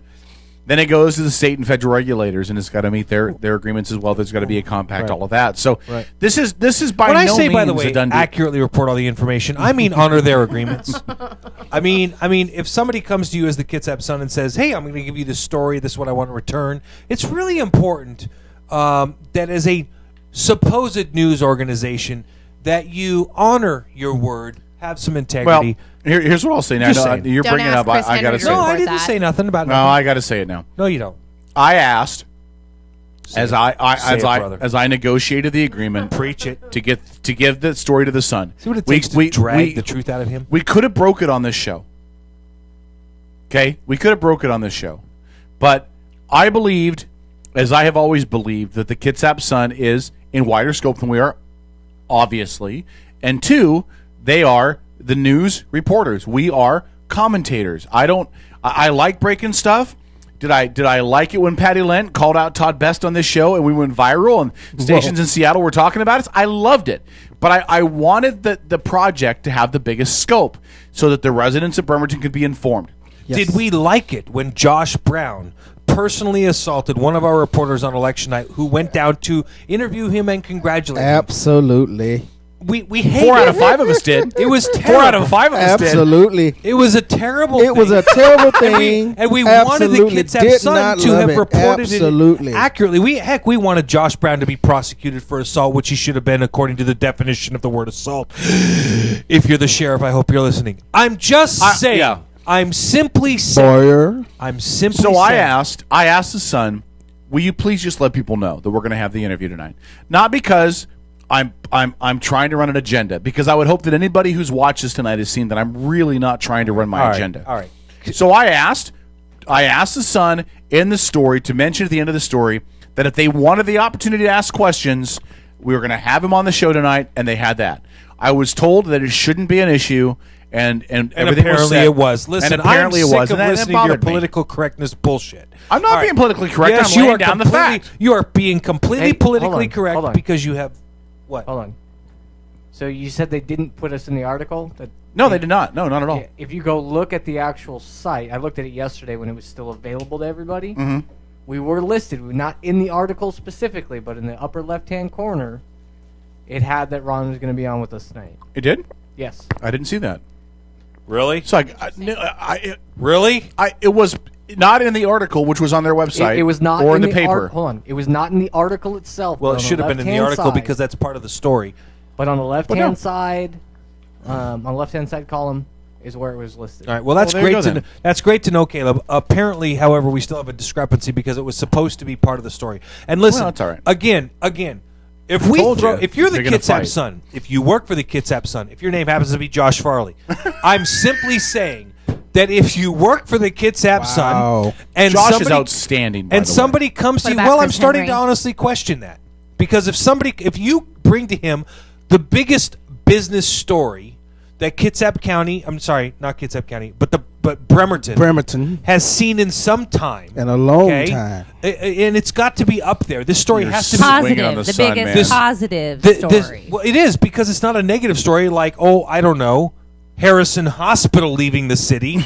I'm simply saying that if somebody hands you the story, the biggest positive business story, and says to you, by the way, this has to do with me, my family, my personal property, and oh, by the way, I'm a member of the Fourth Estate just like you. We can debate the merits of that all day, but nonetheless, I'm still a member of the Fourth Estate just like you. But I'm going to hand you the story because you're the print media.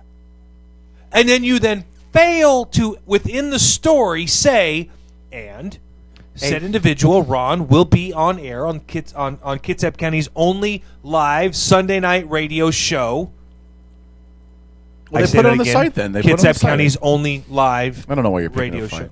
What? You know I what? don't know why you're picking a fight. I'm not picking a fight. It was on the website. That's all Listen, you can ask stating for. the facts is not picking a fight. If somebody thinks I'm picking a fight, let them come into the studio and defend themselves. The point is, you gave him the option The point, yeah, that's to right. get the word out That's of right. how people could be better That's right. informed Listen, about what's about to happen or that is what's a- about to take place. That is absolutely right. And Dawn. they completely Disrespected left you, it up. us, and they failed in their responsibilities of the people of Bremerton and Kitsap County by failing to put all of the information necessary within the article. That's a failure. Real in fact, quick. that's an epic failure. Real quick. Yes, sir. Kevin, your buddy that was having problems registering. Yes. It's fixed. It's fixed. Josh, you can go ahead and register now. So Amen, brother. By the way, there you go. You're top tech guru in Kitsap County. Yep. The Strip. So Josh did comment though. He said that we've seen where altruism between the nations and the federal government has been beneficial to all. Well, and I think if you research and you look at tribal casinos specifically. Well, no, that statement is correct. There's no problem with that. Yeah, that's what I'm saying. If you Yeah. look at tribal casinos specifically. Yeah, but Josh, you it's still a blew your win-win. job. You still screwed up your job. Your job is simple. Your job is to report the facts. And the facts were that Kevin provided you the information for the article, and the only caveat was that you post somewhere within the article the fact that Ron was going to appear live on Outlaw Radio Network this evening, and you failed. You blew it. You either screwed him over, you lied, I don't know what you did, but either way, you knew what the situation was, and you failed to publish it. So you can explain that to Kevin. You can put that on your website. You can put that on your Facebook page. I don't care. I'm just saying that you screwed up, and he blew it. Is anything I'm saying No, wrong? wait, he did a disservice to the music- community The by music expressed not by St. allowing. Paul. Yeah, it's a disservice Yes, it's a by total not disservice. allowing the community to get the opportunity. That's you know, right. They got the opportunity, the first crack. They got the opportunity to read it in the Sun, and then didn't they? And exactly, Didn't and get then the opportunity to but they listen to us denied tonight. the community.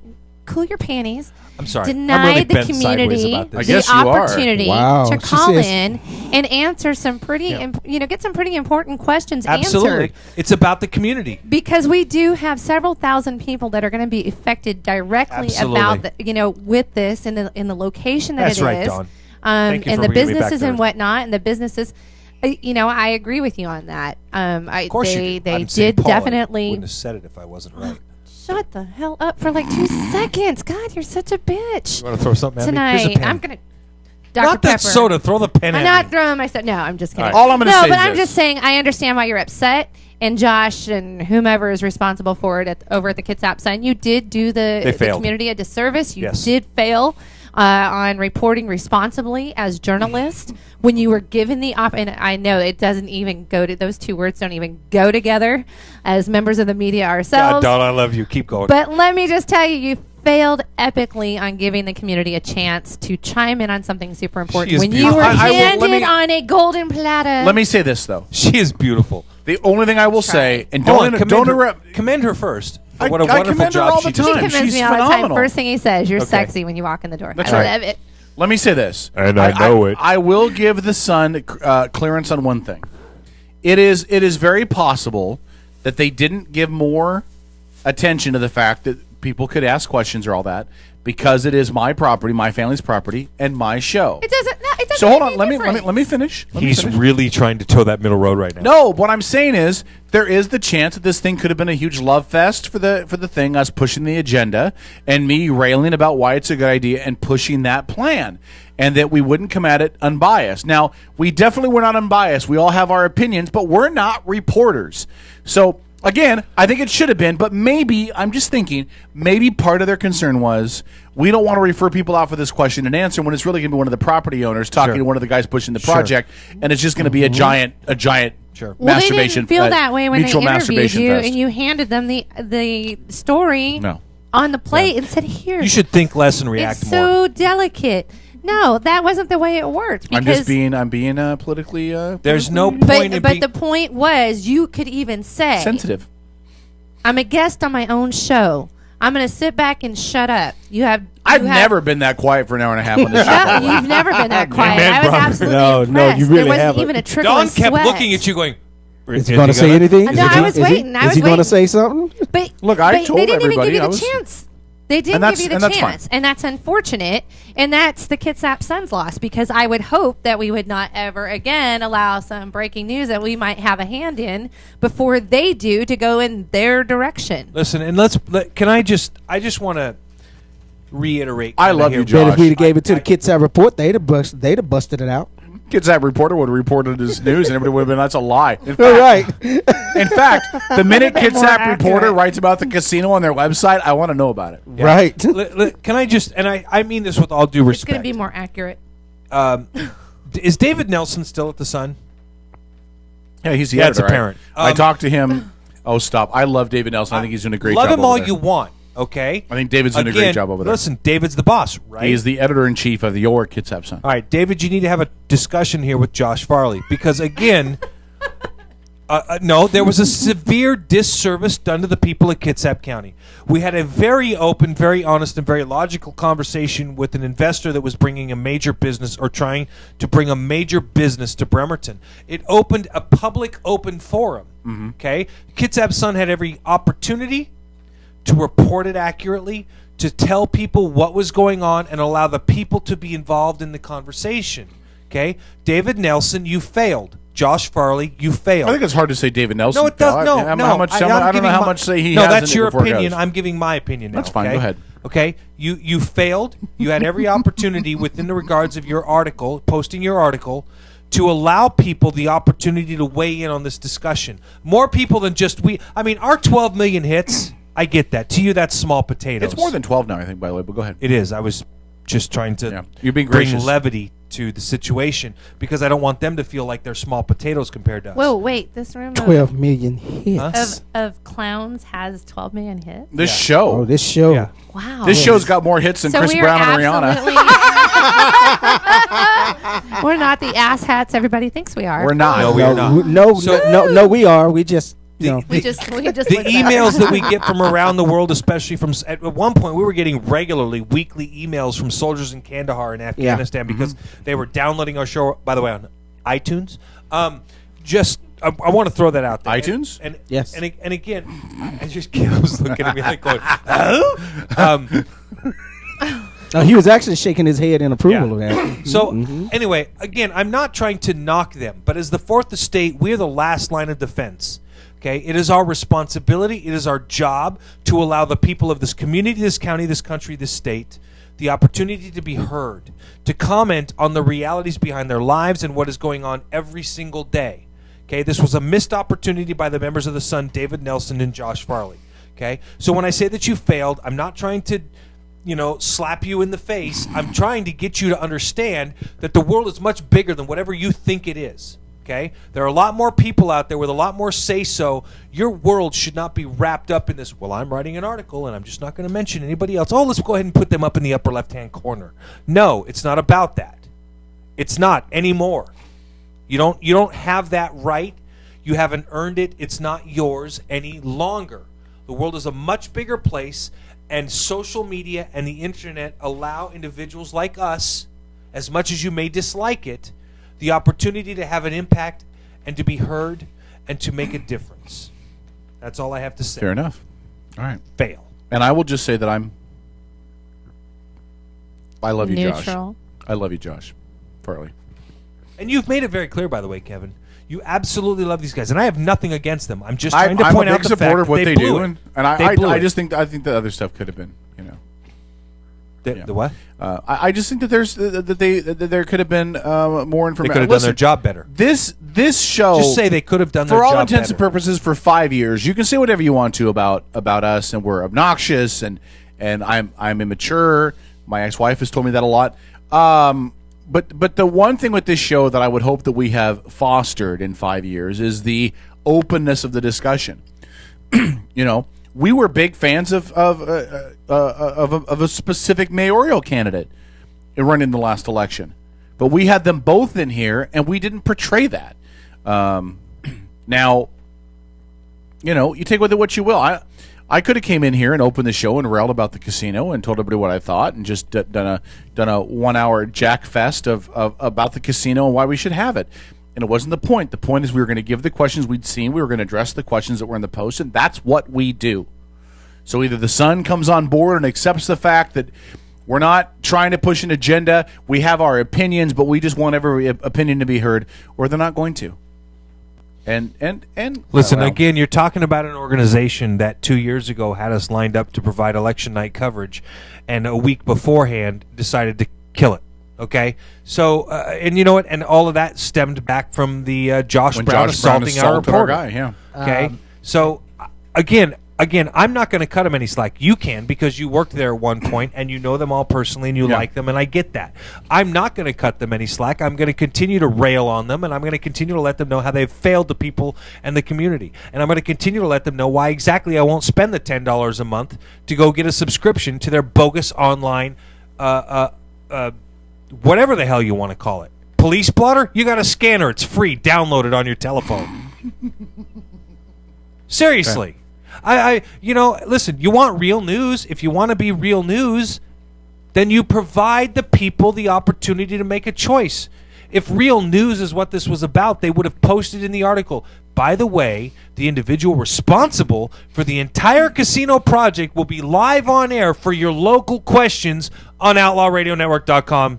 At 7 p.m. You can work with us or you can work against That's us. the point. Otherwise, you're going to have 4 people with very big mouths and opinions blasting you. The biggest of which belongs to Don, by the way. Many to hear. That's right. I don't think they care about that. By the way, we've actually gotten more respect from local news stations than we have from Kitsap Sun lately. That is correct. Mm-hmm. They've actually gone back and edited their articles to include us. Yeah, that's correct. Yeah, and listen, we had. I didn't see Josh Farley, by the way, offer to do that on his Facebook page today. I got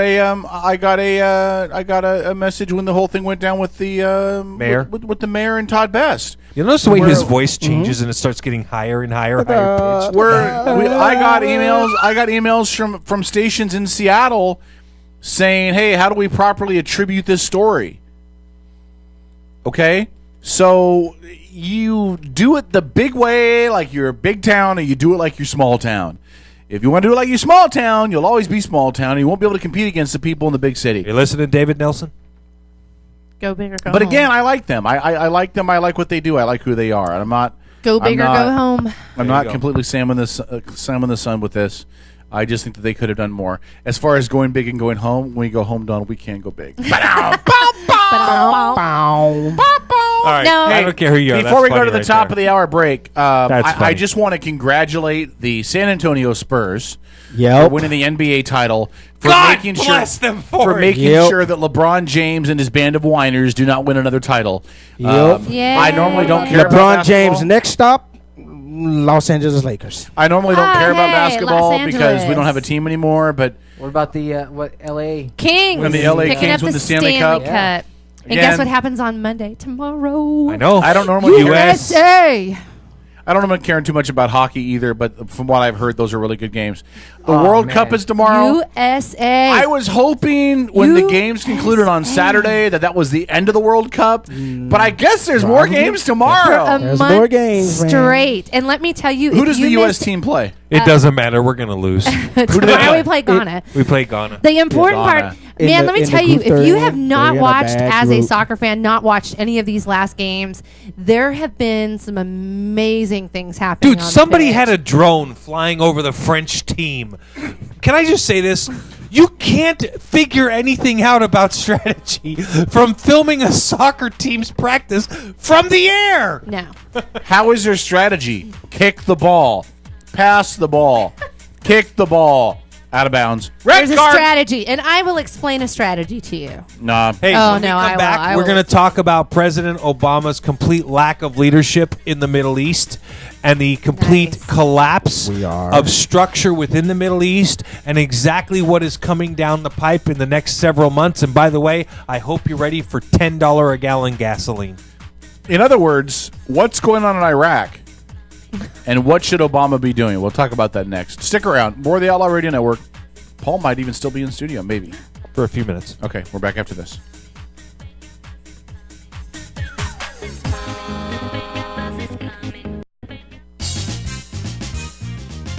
The Outlaw Radio Network. From NPR News in Washington, I'm Janine Herbst. In Iraq, the U.S. Embassy in Baghdad remains open, though the Pentagon is sending extra security personnel. That as the Sunni militant insurgents called ISIS make their way through the northern part of the country, taking several cities. Earlier today, a string of explosions in Baghdad killed at least 12 people, wounding more than 20 others. Prime Minister Nouri al-Maliki has declared a state of emergency, saying he's been given all powers to fight this threat. But NPR's Layla Fadel in Iraq says his leadership is divisive. He's an embattled figure. He's seen as really the reason that this has happened because he's ruled in a very sectarian and corrupt way, according to his critics. He's pushed out a lot of Sunni influential leaders, and that's why the Islamic State of Syria and Iraq is getting the support that they have right now. NPR's Layla Fadel in Iraq. Meanwhile, Republican Senator Lindsey Graham, who sits on the Senate Armed Services Committee, says a U.S. alliance with Iran may be needed to help with Iraq. We need to all make sure Baghdad doesn't fall. So, yes, we need a dialogue of some kind with the Iranians, but we also need to put them on notice. Don't use this crisis as a way to create a satellite state of Iraq controlled by Iran. Graham speaking on CBS's Face the Nation. He says although a partnership with Iran makes him uncomfortable, the U.S. has to do what it can to prevent Baghdad from falling to insurgents. Scientists are reporting that an experimental device known as a bionic pancreas appears to be working. A team from Harvard and Boston University developed it. As NPR's Rob Stein reports, it's designed to automatically control the blood sugar of people with type 1 diabetes. At the moment, the so-called bionic pancreas is basically a very sophisticated iPhone app. It wirelessly analyzes data from a blood sugar monitor people with diabetes wear and sends signals to two pumps, which infuse hormones under the skin to control their blood sugar. In a paper being published in the New England Journal of Medicine, the researchers report the system is working well. It did a better job of controlling the blood sugar of 52 adults and adolescents with type 1 diabetes than they typically could do themselves. Much more research is needed to test the system, which would require approval from the Food and Drug Administration, and several other groups of researchers are developing similar systems. Rob Stein, NPR News. In his second major championship, Germany's Martin Keimer has won the U.S. Open golf tournament. He made a 15-par putt on the last hole for a 1-under-69, giving him an 8-shot victory over Ricky Fowler and Eric Compton. Keimer led by at least 4 shots for the final 48 holes of the U.S. Open. Game 5 of the NBA Finals is underway between the San Antonio Spurs and the Miami Heat in Texas. The Heat lead 22-6 in the second quarter. This is NPR. No agreement between Ukraine and Russia over natural gas pricing. Meetings took place this weekend between officials of the two countries, along with the European Union's energy commissioner. The talks were designed to head off a Monday deadline from Russia's Gazprom, which is threatening to cut off supplies to Kiev if they don't pay up. Kiev disputes the amount of the debt. Pope Francis lashed out at Europe, calling it a tired culture with low birth weights and a habit of discarding both the elderly and the young. NPR's Sylvia Pajoli reports the Pope made the statements on a visit to a Catholic organization that helps those in need. Pope Francis warned that a modern culture based on discarding what it doesn't need is a form of underlying euthanasia. He delivered the harsh words against modern European societies on a visit to the Sant'Egidio community in one of Rome's oldest basilicas. A people that doesn't care for the elderly and the young, he said, is a people without a future and without hope. He cited Italy, France, and Spain as places where children and the elderly are discarded, and citing youth jobless rates of more than 50% in some countries where he says youth are also discarded. Earlier, he announced he'll visit Albania in September. That means Francis will have visited Latin America, Asia, and Eastern Europe before traveling to a West European country. Sylvia Poggioli, NPR News, Rome. The man who brought Top 40 tunes into many homes has died. Casey Kasem hosted American Top 40 starting in 1970, famously signing off each week by reminding listeners to keep your feet on the ground and keep reaching for the stars.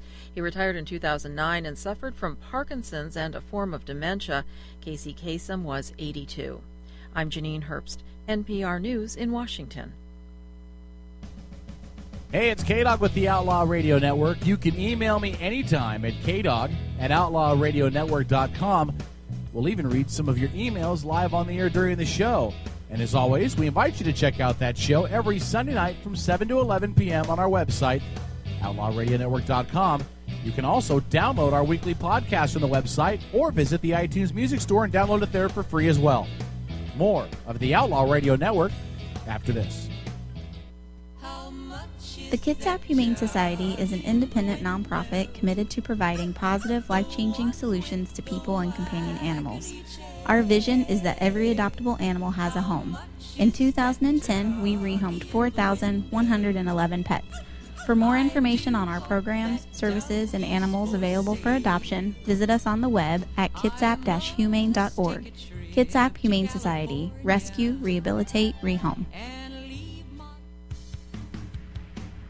Brothers Power Sports has been a locally owned family business in Bremerton since 1949. From new and pre-owned motorcycles, ATVs, scooters, boats, and watercraft, to parts and service and apparel. Brothers Power Sports is committed to being your source for all your motorsports needs, and they're a proud sponsor of the Habitat for Humanity of Kitsap County. Brothers Power Sports, 5205 1st Street in Bremerton, and online at brotherspowersports.com. Stop in and feel the difference at Brothers Power Sports in Bremerton.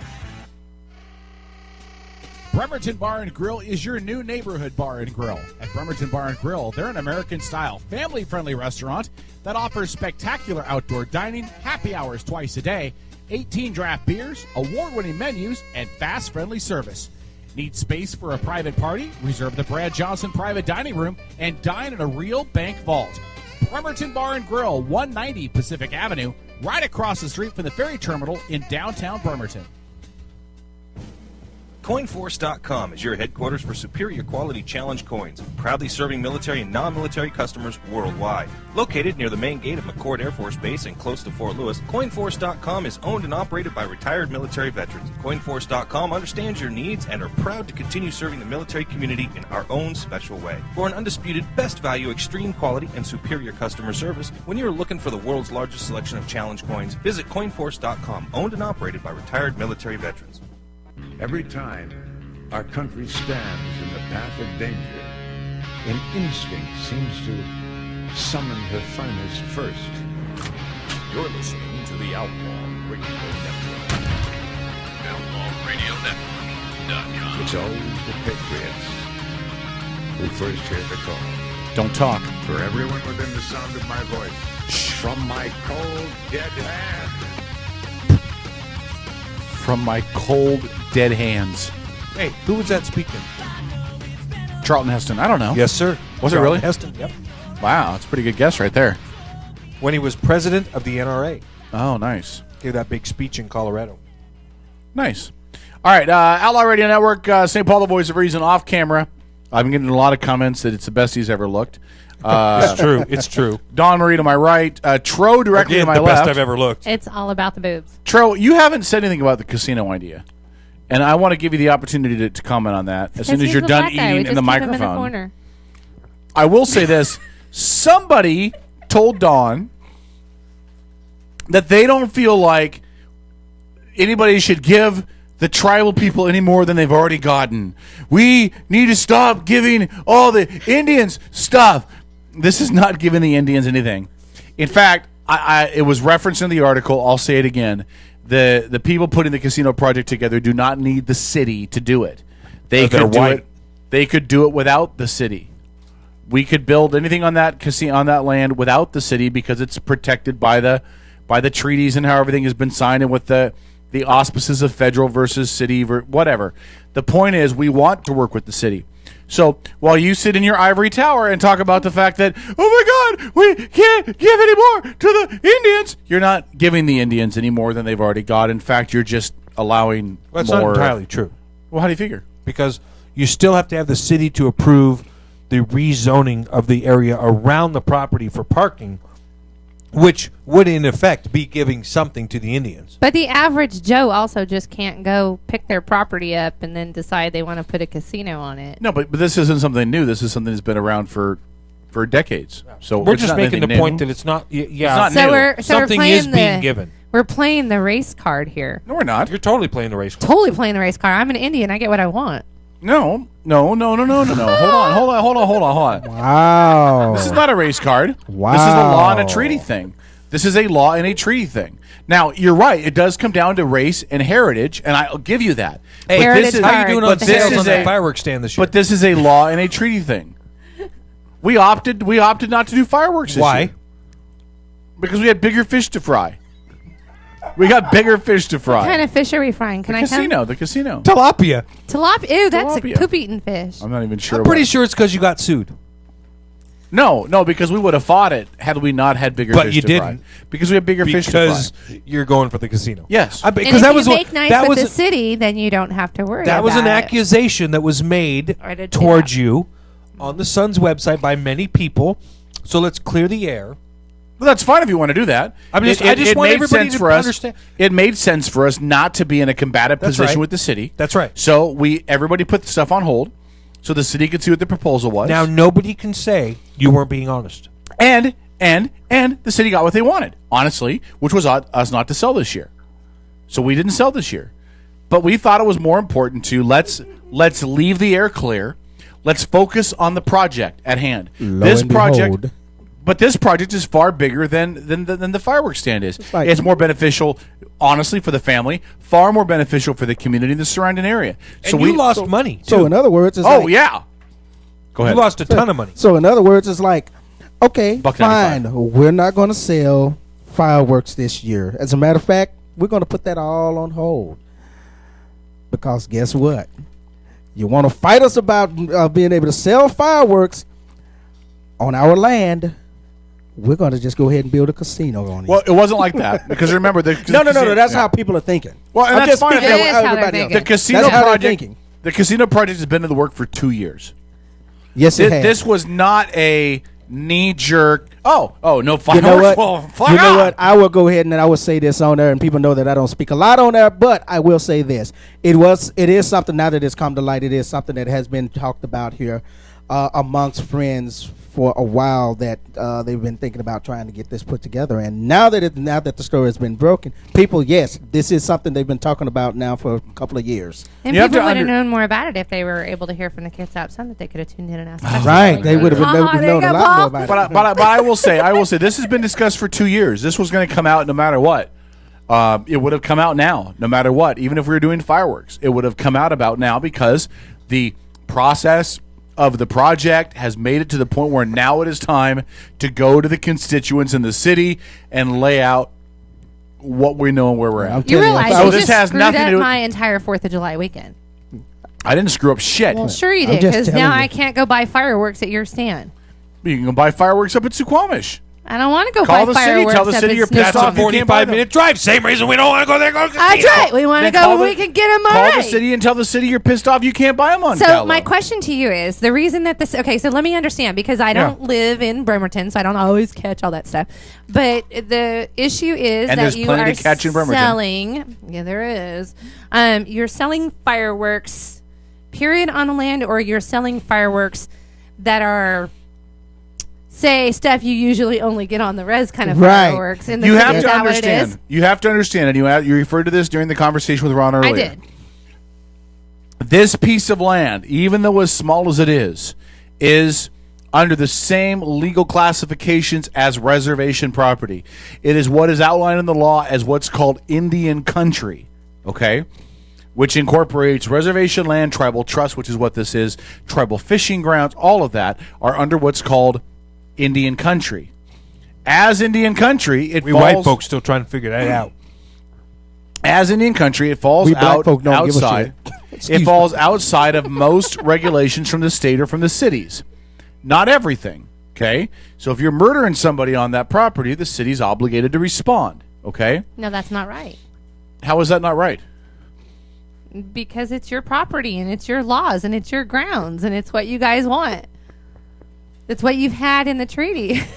Wait, so you mean I can legally take somebody to that land, properly kill them, and I don't have to worry about it? No, that's not what I said at all. In fact, I said the exact opposite. No, I know. I'm Because just giving you remember, crap, Kevin. remember I know what you mean. that I still buy things at the store. I still started pay getting happy tax. for a I moment. still, the only thing that they're not getting from that property is the property tax, and they don't regulate things. However, the property itself falls outside of that, which means legally we're able to sell fireworks. Now, the city has a contention with that, and that's fine. I think they're wrong. They think I'm wrong. But it's not the selling of the fireworks. It's the type of fireworks being sold, It's right? two things. One, it's the type of fireworks that Because are I being know sold. why my son has frequented your stand. One, it's the type of fireworks. But two, the city believes we need permits from the city to sell on that piece of property. Now, I know for a fact that we don't. And if it ever goes to court, I am confident that we will win. But in this situation, we believed, why are we going to fight over a fireworks issue when the fireworks stand won't even be there in 3 years?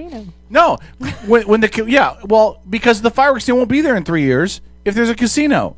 So let's focus on what the long-term plan is. But okay, wait a second. But that's a belief issue as well. I mean, if you believe you have grounds for it, why not still fight for it? And then still nobody can give you any grief. If you're right, man. Stand up for your rights. Again, because it made more sense. We're trying to work with the city, not fight with the city.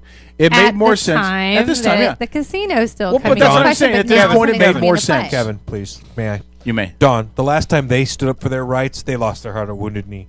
I'm simply saying... Wow. Can't argue with that. Go ahead. I'm simply saying that they're picking and choosing their fights is what Kevin is trying to say. He's I just a understand. progressive liberal Democrat and has a hard time putting his thoughts into I'm words. just playing devil's advocate here because And the you're a timing woman, does so playing seem, devil's advocate comes naturally. Very thank you. natural. It's just my daughter's watching. Hi, sweetheart.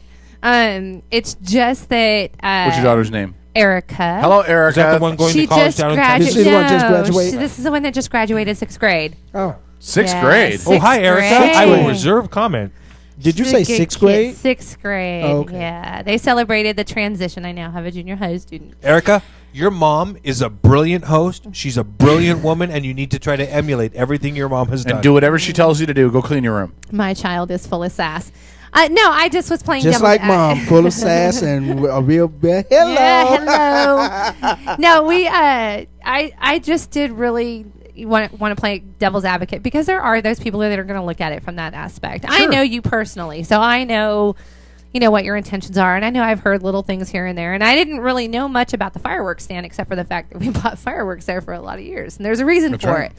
So We had the best prices, best selection. Yeah. Yeah, Right in downtown Bremerton. so Most illegal. Mostly legal, yeah. Most of it was Mostly legal legal. by state law. Most of what we had was legal. Very little of it was not state legal. Right. But all of it was tribal legal.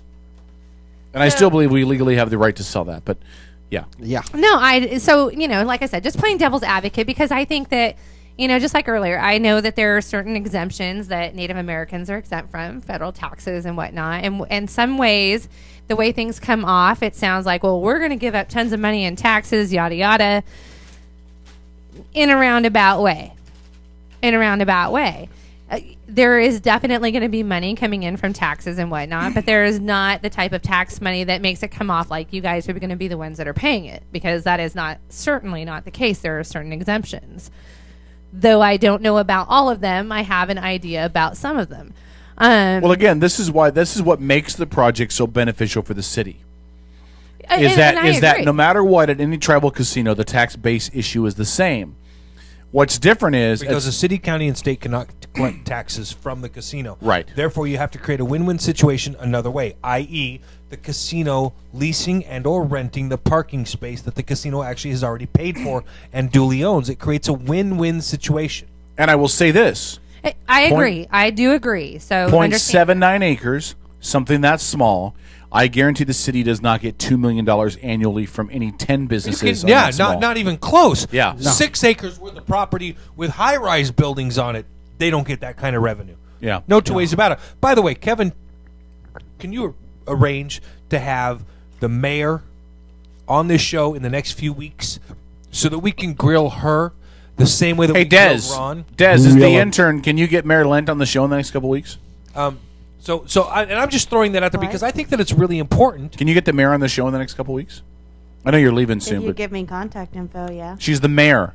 She's at the city hall. Yeah, you can probably I don't call need any, the like, certain call way city to get in office. contact with her. Kevin, Des is a girl. I don't know Give if her I the can just call contact the info. number and then they'll lead me You got a straight book? to her. Open That's it. why I'm asking you. Yeah, I know. I'm just We'll giving get it for you, I'll Des. get you. We'll get it Yeah. for you. Okay. And the reason we I love say you, that- Des. You do a great job, by the way. The reason I say that is You because love it's me. important for us to question the mayor live and have it on record. Have it as a matter of record.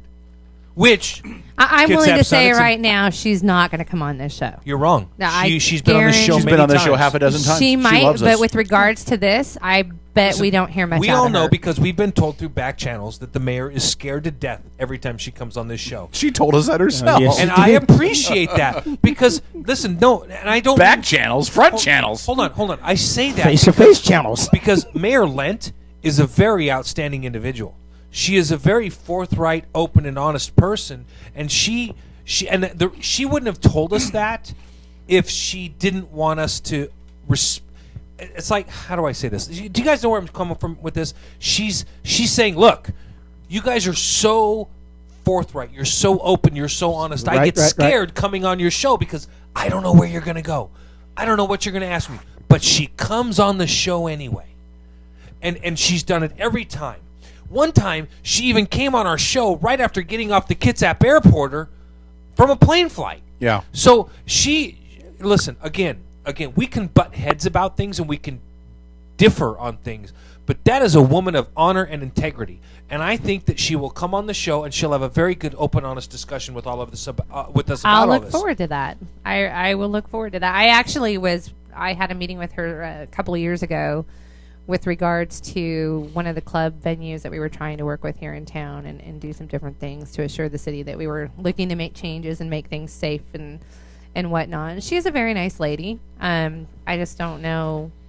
Getting awfully close there, sexy. I had to rearrange myself. Anyways, Whoa. Well, I've got a computer under the desk that isn't very comfortable for my legs, so I had to move around. But go ahead. No, I she was willing to work with us, and business went on, and we did things, and she's very open-minded and fair, in my opinion. Was that your take?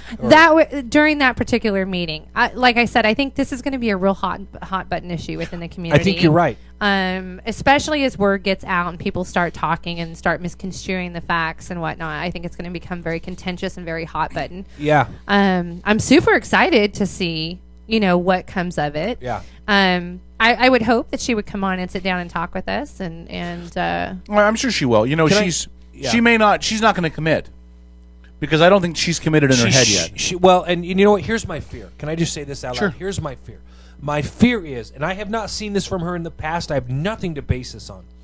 My fear is the mayor adopts a position akin to, well, if the people in the neighborhood decide that they like it overall, I'll support it. That's already in the article coming from those officials. Well, it is, but it isn't. I guess there's some obscure comments about it. But hold on, Kevin. Yeah. But my point is that I'm afraid that she adopts it as a political issue in the sense that, well, if the people in those 4 square blocks agree to it, well, then I'll go ahead and put my name behind it. But the problem is I'm afraid that she won't put what's best for the city as a whole. She won't put the city's best interests as a whole. And when is she due to run again? She just won re-election. Okay, so she just won re-election. Mm-hmm. So as long as there's no way for her to make this a campaign platform, she can't. For her, that would be that, which is a good thing. Well, I think it becomes. How long has she been in office now? I mean, it's been not long. I mean, 5 years. Yeah, it's been. I think if she second term, right? Yeah. I think this becomes a platform, a re-election platform either way, because she is going to come up for re-election in a little over 2 years, and if she comes up for, is that right? 3 years. Anyway, 3 years. When she comes up for re-election, one of two things are going to happen. You're either going to be in the middle of building the casino, and people are going to campaign against that and say, "Why did you do that?"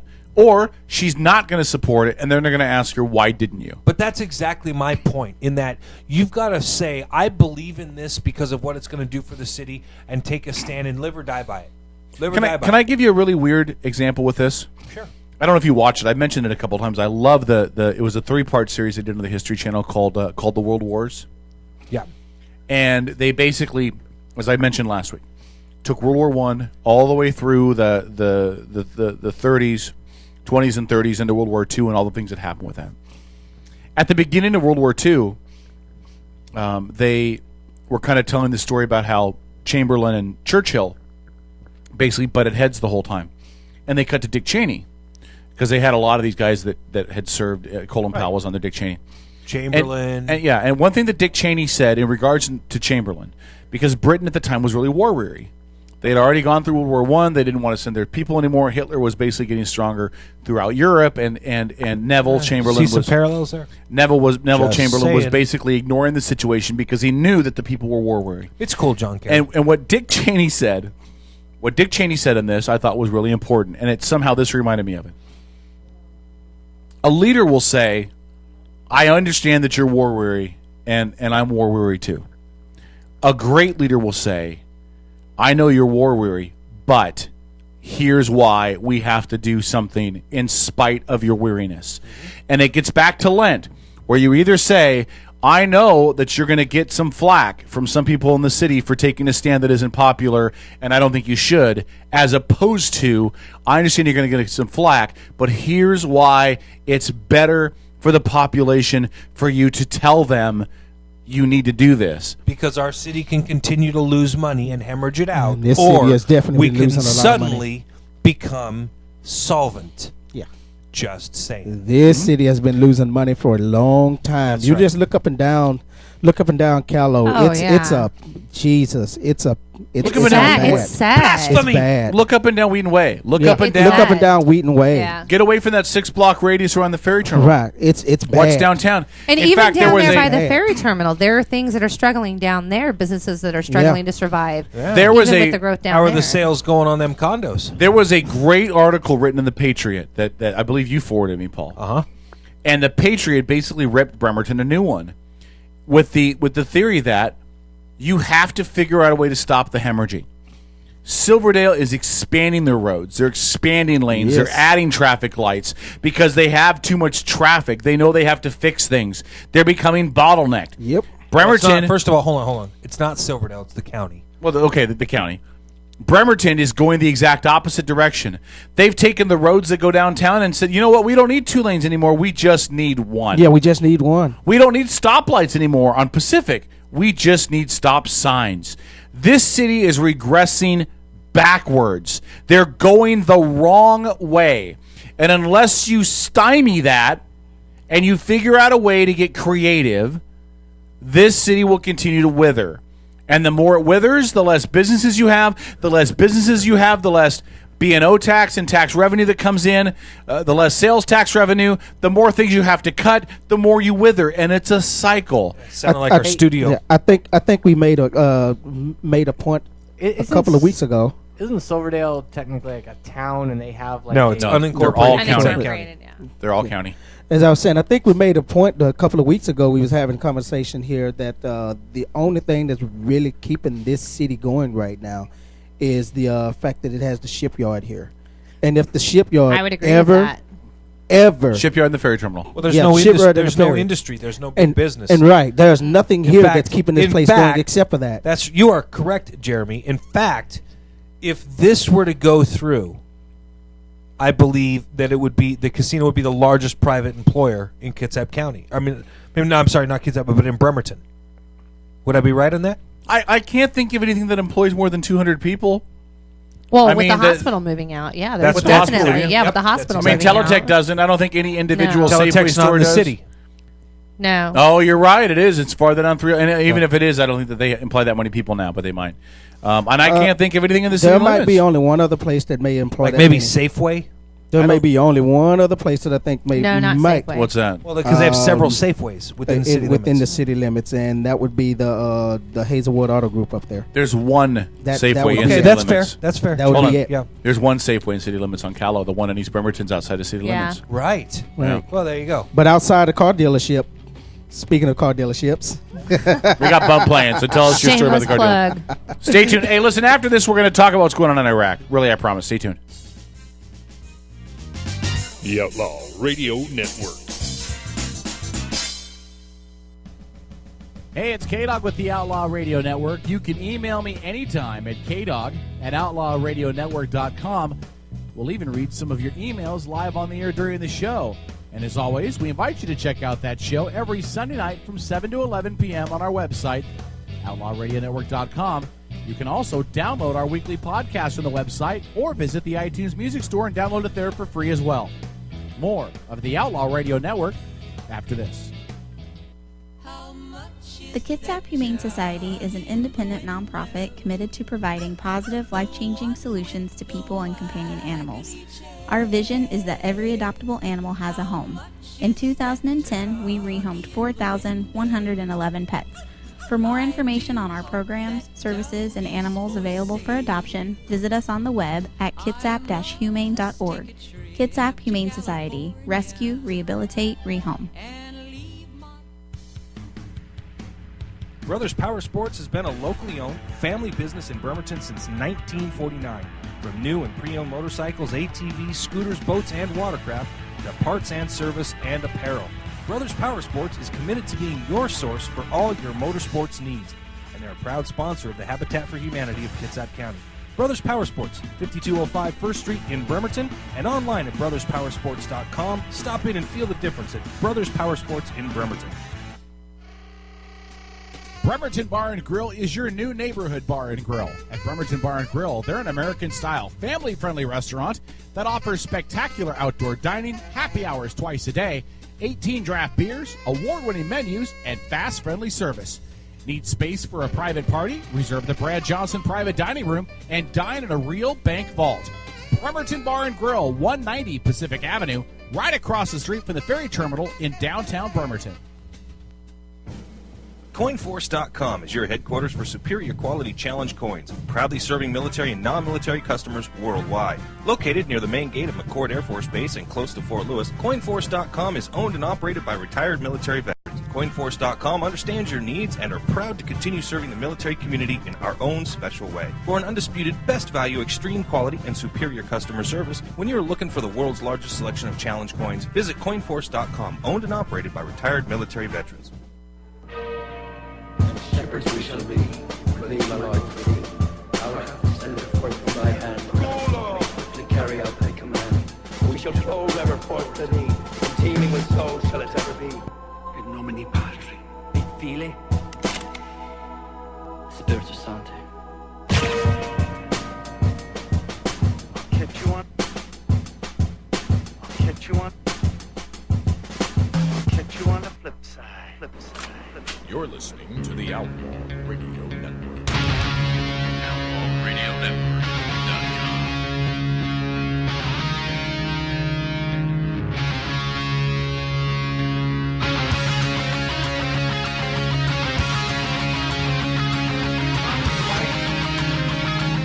All right, fresh off of getting reamed from Strip for talking when he tried to come back from break. Yes, Daddy. Wow. We used 13 of the 7 words you can't say live on air. Right? Happy Valentine's will you Day, call my me Daddy man. later? Happy Valentine's Day. Oh, wait, it's Father's Day. Will you call me Daddy later? Happy Father's Day. Caleb's Daddy. got crab apples. Hey, happy Daddy. Father's Day to all the dads out there, by the way. I mean happy that. Father's Day. By the way, I Even saw, to you, Caleb. stop. I saw a telling statistic today, you guys. You got to tell me what you think about this. On average, on Mother's Day He's so versus animated. on Father's Day, do you know how much the average family spends on a dad on Father's Day? Take a wild guess. $100. $111. Hold on. How much? The average family for their dad, for their father figure, spends $111 on Father's Day for you. And what's it, like $250, $300 for Mother's You know what Day? I got for Mother's It's Day? $230 for Mother's Day. Yeah. So on Dad's Day, they're like going, okay, here's a scrub brush, a pad, some hydraulic Here's why. Here's why. I'll tell you exactly why. Because mothers are materialistic. Yes, amen. They Hey. like their stuff. Hey, man. you damn Skippy. Don's like, I'm not even going to disagree. I'm not going to even You damn Skippy. When you squeeze something out your hole the size of a watermelon, then Hold you on. tell me I don't have the right Hold to on. be I did that after a big materialistic. lunch at Olive Garden. I did that once at a big lunch at Olive Garden. And if you're trying to tell us your kids came out the size of a watermelon, well, you're just... My kids came out bigger than a watermelon, thank you. Hey, you know what I did for Father's Day today? What's that? I went out to lunch today for Father's Day. I saw that. Where'd you go? At Red Robin. What'd you have? Thanks for inviting your brother. I had a salad. Really? A salad? That's what I eat when I go there. I really like their chicken salads. But look, I didn't ask for anything. I told Sarah, I was like, don't bother getting me anything. I don't need any money spent on me. Like, I'm happy with kids, with you. She make you breakfast in bed? No, but I don't. She rub your feet? She'll swallow his breakfast in bed. Can I say something about Caleb? What? One of the things, because I've been getting to know you as I've been He is coming in so and working in whipped. this. No, I was just gonna say not whip, but I really I enjoy following you on Facebook because you are very you're so satisfied. Like you're all about telling. Shut the hell up!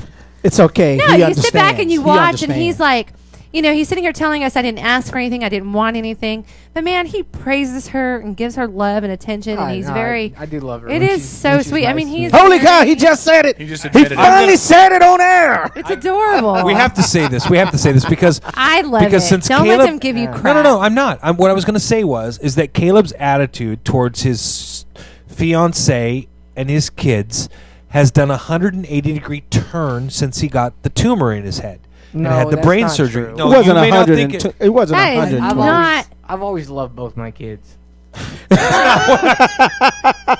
And what's your excuse? Because you tend to be a little. Wait. whipped, Notice what he said. That he's always loved both his kids. Here's my point. My point is his attitude on air, his Roger that. aura in public has changed immensely since he got sick last summer. He's probably That's a little why- more grateful. Yeah, he's which appreciating- Sounds like some of us in this room should be. He's appreciating life a lot more. That is true. And I've made no Bones about it. no bones. I've said like, hey, I'm not going to be here for a show Because you love your wife, my fiance, you love your kids, and my kids, and there's and things you that worship the that ground I she wanna- walks on. No, that's You put her not on a true. pedestal. No, but there's things that I want to go and do and enjoy with them because yes, what I've gone through in the last year, it's excuse my Not French, cool. it fucking sucks.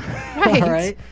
And you're a doctor going to your brain with a spoon. Of course it sucks. And it's not so much that the surgery wasn't so bad. It's everything after that, all the radiation and chemo and everything like that. But there's things that I opened up to and went, you know what am I doing? And like I need to. You realized your own mortality. You're probably sitting back thinking about all the time you spent away, not caring about certain things, playing beer not pong, giving a going crap to about Las certain Vegas, things. And you having sit back Paul and you Dent look at crawl it, into and what's bed with you. important has been sitting right in front of you. And why not make sure that that's my family and kid, or Sarah, my fiance, and my kids have always been important to me. But with everything I've gone through, it's like, maybe my kids are a little bit more important than some other things that I put ahead of it. Yeah. He's put things in perspective. Yeah. And, Look, brother, I can tell you, y'all. I was a part of the show a couple of years back when I had the heart attack and I had to report that. Y'all understand. So I completely understand, because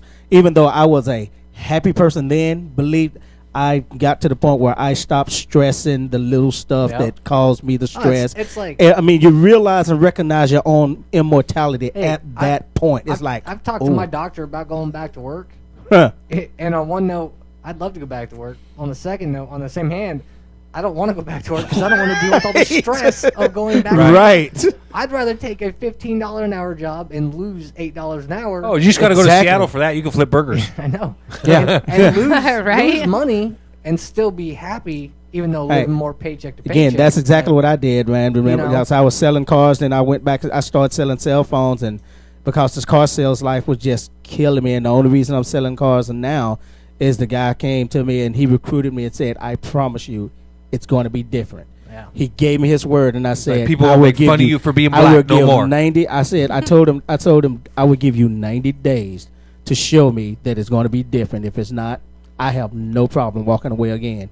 I've been there 2 years now, almost 2.5 years. So, I mean, it is definitely a great place to work down there, and because it's not a stressful environment. That would be Bremerton. That would be at Vantage Nissan, as a matter of fact. Vantage Nissan and Vantage Auto Works down there, 5012 Auto Center Boulevard. You can come see us for right now the number one selling vehicle in its class, the Nissan Altima, and we have by the way, $4,500 off MSRP we're offering right now. Manufacturer's suggested retail price. That is correct. And remember, no, I can't say it. I can't say it. Brought to you by Squaw Valley.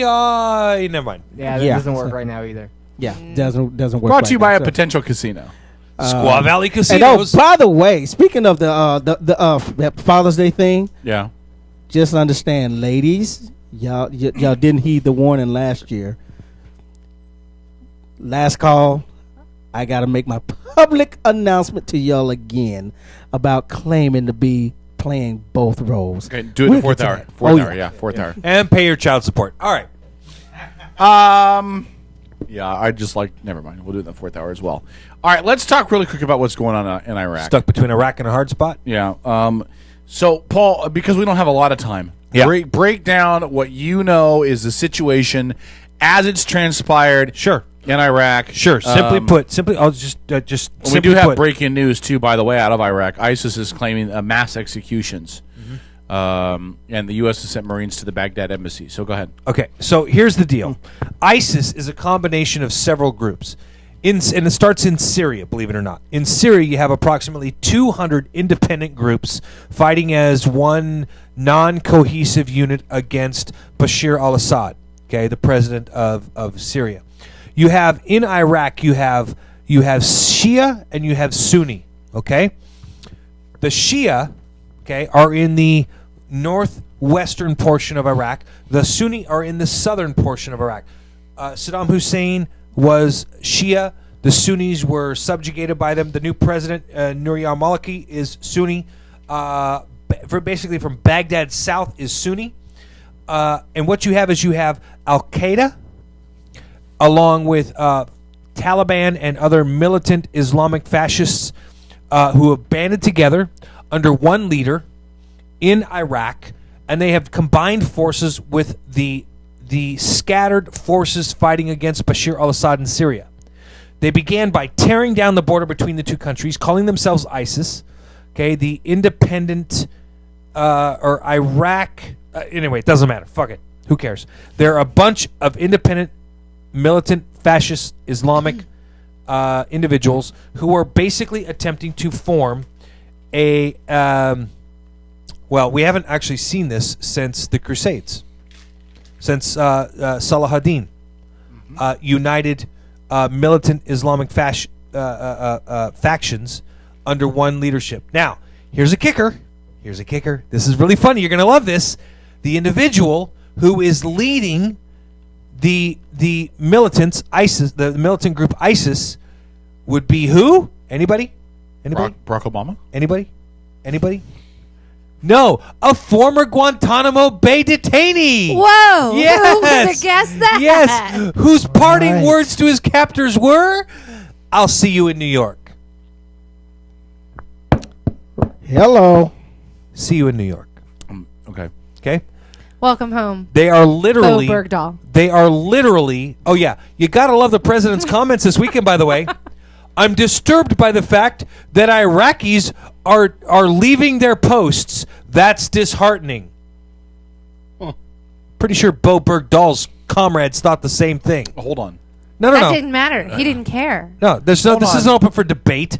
The president said this, and it's not open for debate. And I'm just going to say that a general was appointed today to review Bo Bergdahl's situation, to investigate into his. Who was he appointed by? Yeah, what? Appointed by to do what? by the White House. but Really? he- By the White House. By the White House. Because the Army already found Bo Bergdahl derelict in his duties. They yes, already but they found were him. never able to discuss with Bo Bergdahl the situation that led there. Now that he's out, he deserves, as a member of the military, to at least be questioned about what happened. And then he's going to face the wrath of what he did. Yeah, it's going to look great, by the way, for the president, isn't it? When Bo Bergdahl is executed for desertion in the face of the enemy, after he traded 5 high-ranking Taliban He'll never members. be executed. Do not get say that never. far. If they determine he abandoned his post, that is punishable by execution. And it's We a won't pretty clear see line. it in this lifetime because we will continue to hold it up and hold it up and hold it up and hold it up. And somebody Yeah, the military does not with mess some around. bleeding heart is going to say, But we're talking about Iraq. I was simply drawing the Bo Bergdahl comparison. I know. Because the president made the statements himself. And again, listen, I am not the president's biggest fan.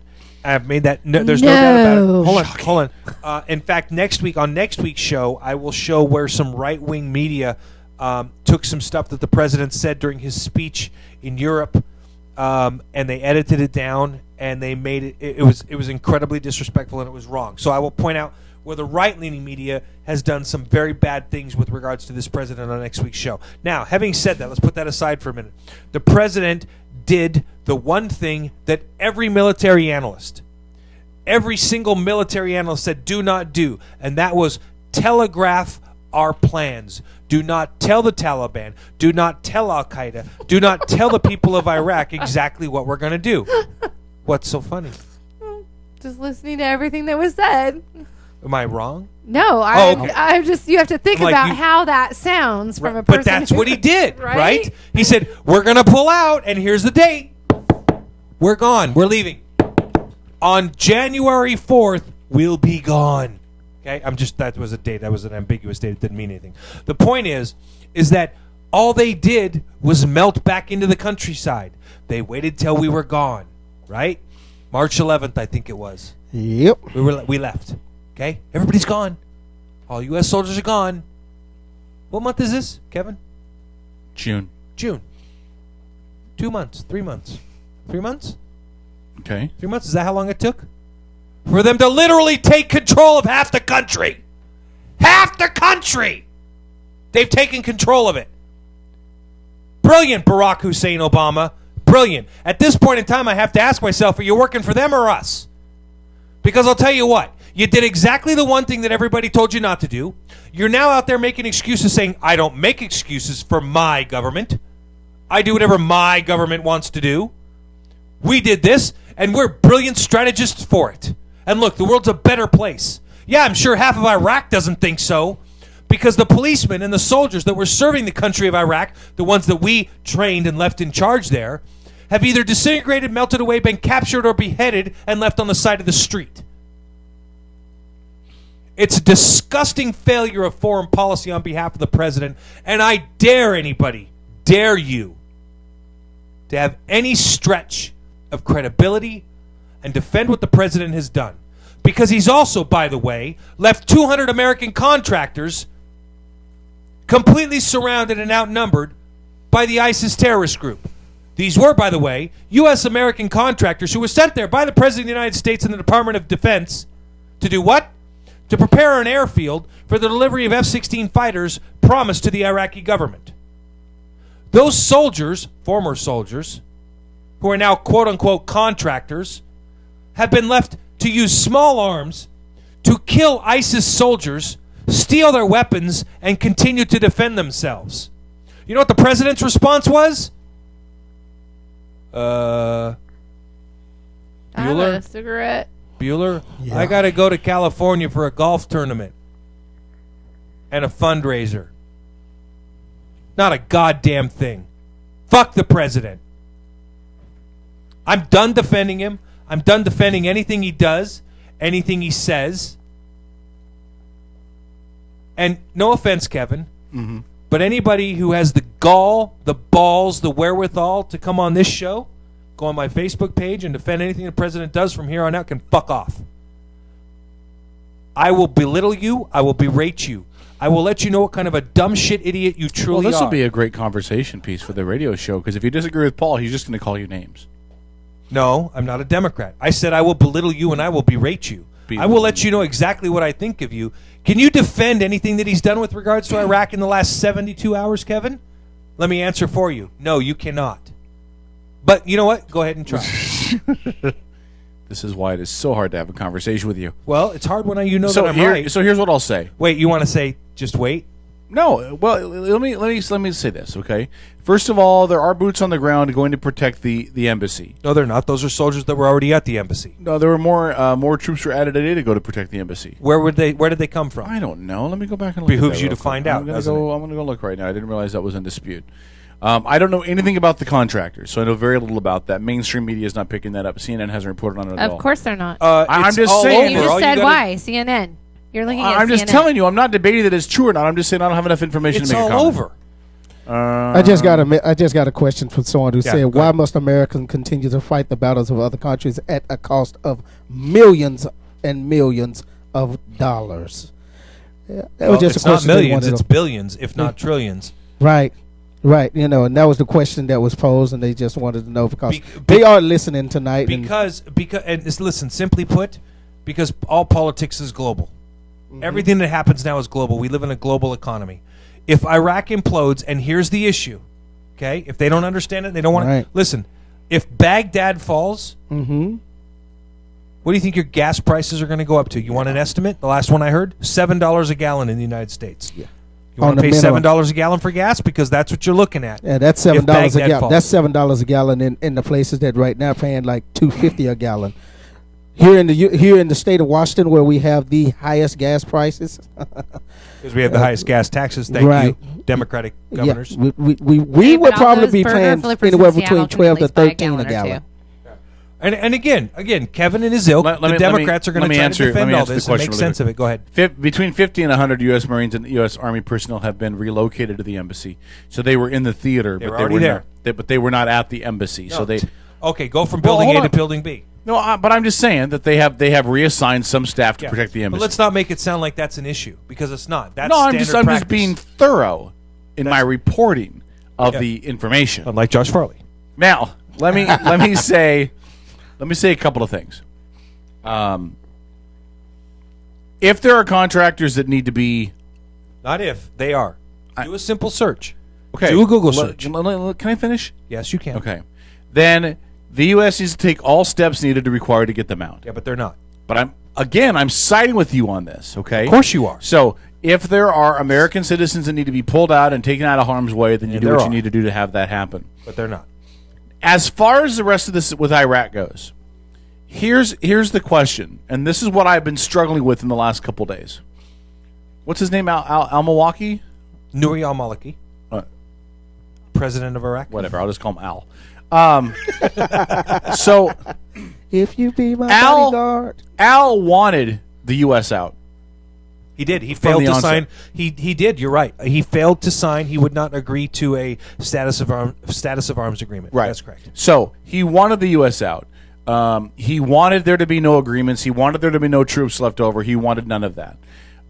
My initial thought, in just as a knee-jerk reaction to this conversation, is that Iraq's got to bail themselves out. If you didn't want to sign a status of forces agreement, and you didn't want the U.S. to maintain a troop base there, then you're on your own. Yeah, but they can't. You know it. I know it. The president knows it. And if they can't, we're looking at $7 a gallon in gas. What's that going to do to our already damaged economy? You cannot bury your head in the sand and try to pretend that this stuff isn't going on. You have to come up with a better answer. Please go. Again, I don't have a better answer. I'm not prepared to risk more boots on the ground. But $7 a gallon in gas? As opposed to another 4,000 American soldiers that go in there and get massacred in the sand. Inaction has consequences. I say we just bring everybody home, send over a big old bomb, and make a glass parking lot. By 2020. I would be fine with that. And then kill all go the back innocent over Iraqi civilians. and take care of our oil problem. By 2020. Their fault for being born there. By 2020, the U.S. will pump out more crude. Not with this president. Hold on. By 2020, by estimates now, by 2020, the U.S. will pump out more crude than any other nation in the world. But that's not with this president. I get that. But then you have to domino the effects. Then, if you say no, you can't. You can't see the future. You have to domino the effects. If you say we're going to leave Iraq to itself, let them handle it, let them figure it out. They can't. They're not physically capable. That's not our bag. It is our bag. We made it our bag. You can't keep taking that stance. You cannot. That is such pure ignorance on this subject. How is it ignorance in the fact that they didn't want us there in the first place? Doesn't matter. It's irrelevant. Al refused to sign the status of forces agreement. Irrelevant. The leadership of that country wanted America gone. Irrelevant. So we said, right or wrong, we are fucking out of here. Yeah. You do what you got to do. We leave, they mismanage themselves into this shithole quandary, and then you come back and say, okay, well, now that they got a caliphate and they're all working together and ISIS is this big force that has to be dealt with, can you come bail our asses out one more time? Kevin, so we can bail their asses out, lose another 3,000 to 4,000 troops, and then they can say, all right, thanks, get the fuck out. Yeah. No. Yeah. Listen, again, the level of ignorance in your statements is just weeping from your eyes like tears after where the red fern grows. I am trying to tell you Where the red fern grows. Wow. Pull that one back from what I'm trying to get across to you, Kevin, here, and I'm Grade hoping school. that your Democratic ilk, the Don Mannings of the world, are really paying attention here. Pulling out Okay? Don. No, listen. This is important stuff. I don't debate that. It's not okay. Good. Then understand this: if the United States doesn't step into Iraq, who will? Iran. Yeah. Iran already controls 1/16 of the world's oil oil production. If they go in and they take over Iraq, they will control roughly 1/4 of the world's oil production. Okay. We're already looking at gas prices if Baghdad falls at $7 a gallon. You want to give the small little country of Iran, who, by the way, does not believe that Israel even has the right to exist and that the United States is the great Satan, you want to give them complete control and power because that's what you're looking at doing. Do you understand what I'm saying? Because if Iran steps in and takes over and fills the void left by our bereft, idiotic, imbecilic president who has fucked this up from top to bottom, there's no room in between. You don't get to sit back and say, well, you know. I think, remember, Vice President Joe Biden specifically stated, I think Iraq will go down as one of the president's greatest achievements. Well, God damn it, he's never been so right. Because clearly it's one of the president's greatest achievements. Okay? You know what he's done now? You know what he's done? He said, we're going to send one ship to the Middle East. One ship? Was it a carrier? No. So, again, the president just traded 5 Taliban leaders for a suspected deserter who is already convicted of desertion by the United States Army courts, who sent 200 U.S. contractors to Iraq and is leaving them surrounded.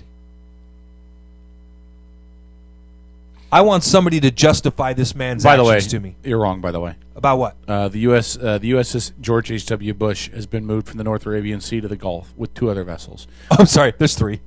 Well, but the George Bush is a carrier, so let's just be clear. One of them will come home though, because I believe it's almost time for that tour to end, and that's why it's probably there. One of them will be coming home. The report that I was reading said president sends 1 ship to the Gulf. Yeah, this is from the BBC. Well, they're not American. Can't trust them. Hey, speaking about ships, do you guys see the new battleship that the U.S. spent $3 billion on? Oh, the HMS Barack Hussein Obama?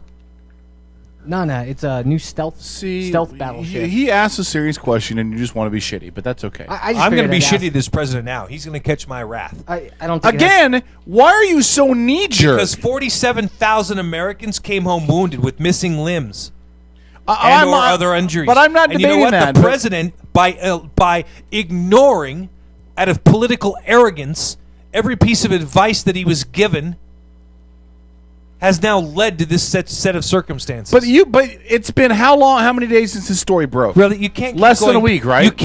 You cannot go through your life saying, "Well, I see what's happening, but we got to sit back and wait. We got to sit back and wait and see what happens." I'm not saying sit back and wait, but I'm saying give it. Well, then at why least did you just say how long has it been since because this story give it broke? at least a week before he comes up with an idea. If he reacts too fast and does something stupid, you'll be all over his ass for that. No. Now, if a week or 2 goes by and there's not an action taken, nothing happens, then fine.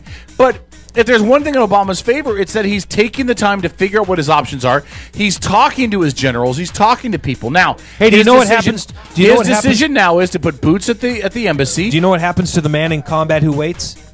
He dies. We're talking about the man in combat. We're talking about the man who's making the decision to put men in combat. You know what? And people are going to die because of his lack of decision-making last call's ability. next. Stick around. I got to go. See, I knew it. As soon as we had a valid point, you'd leave. Chicken. Yeah.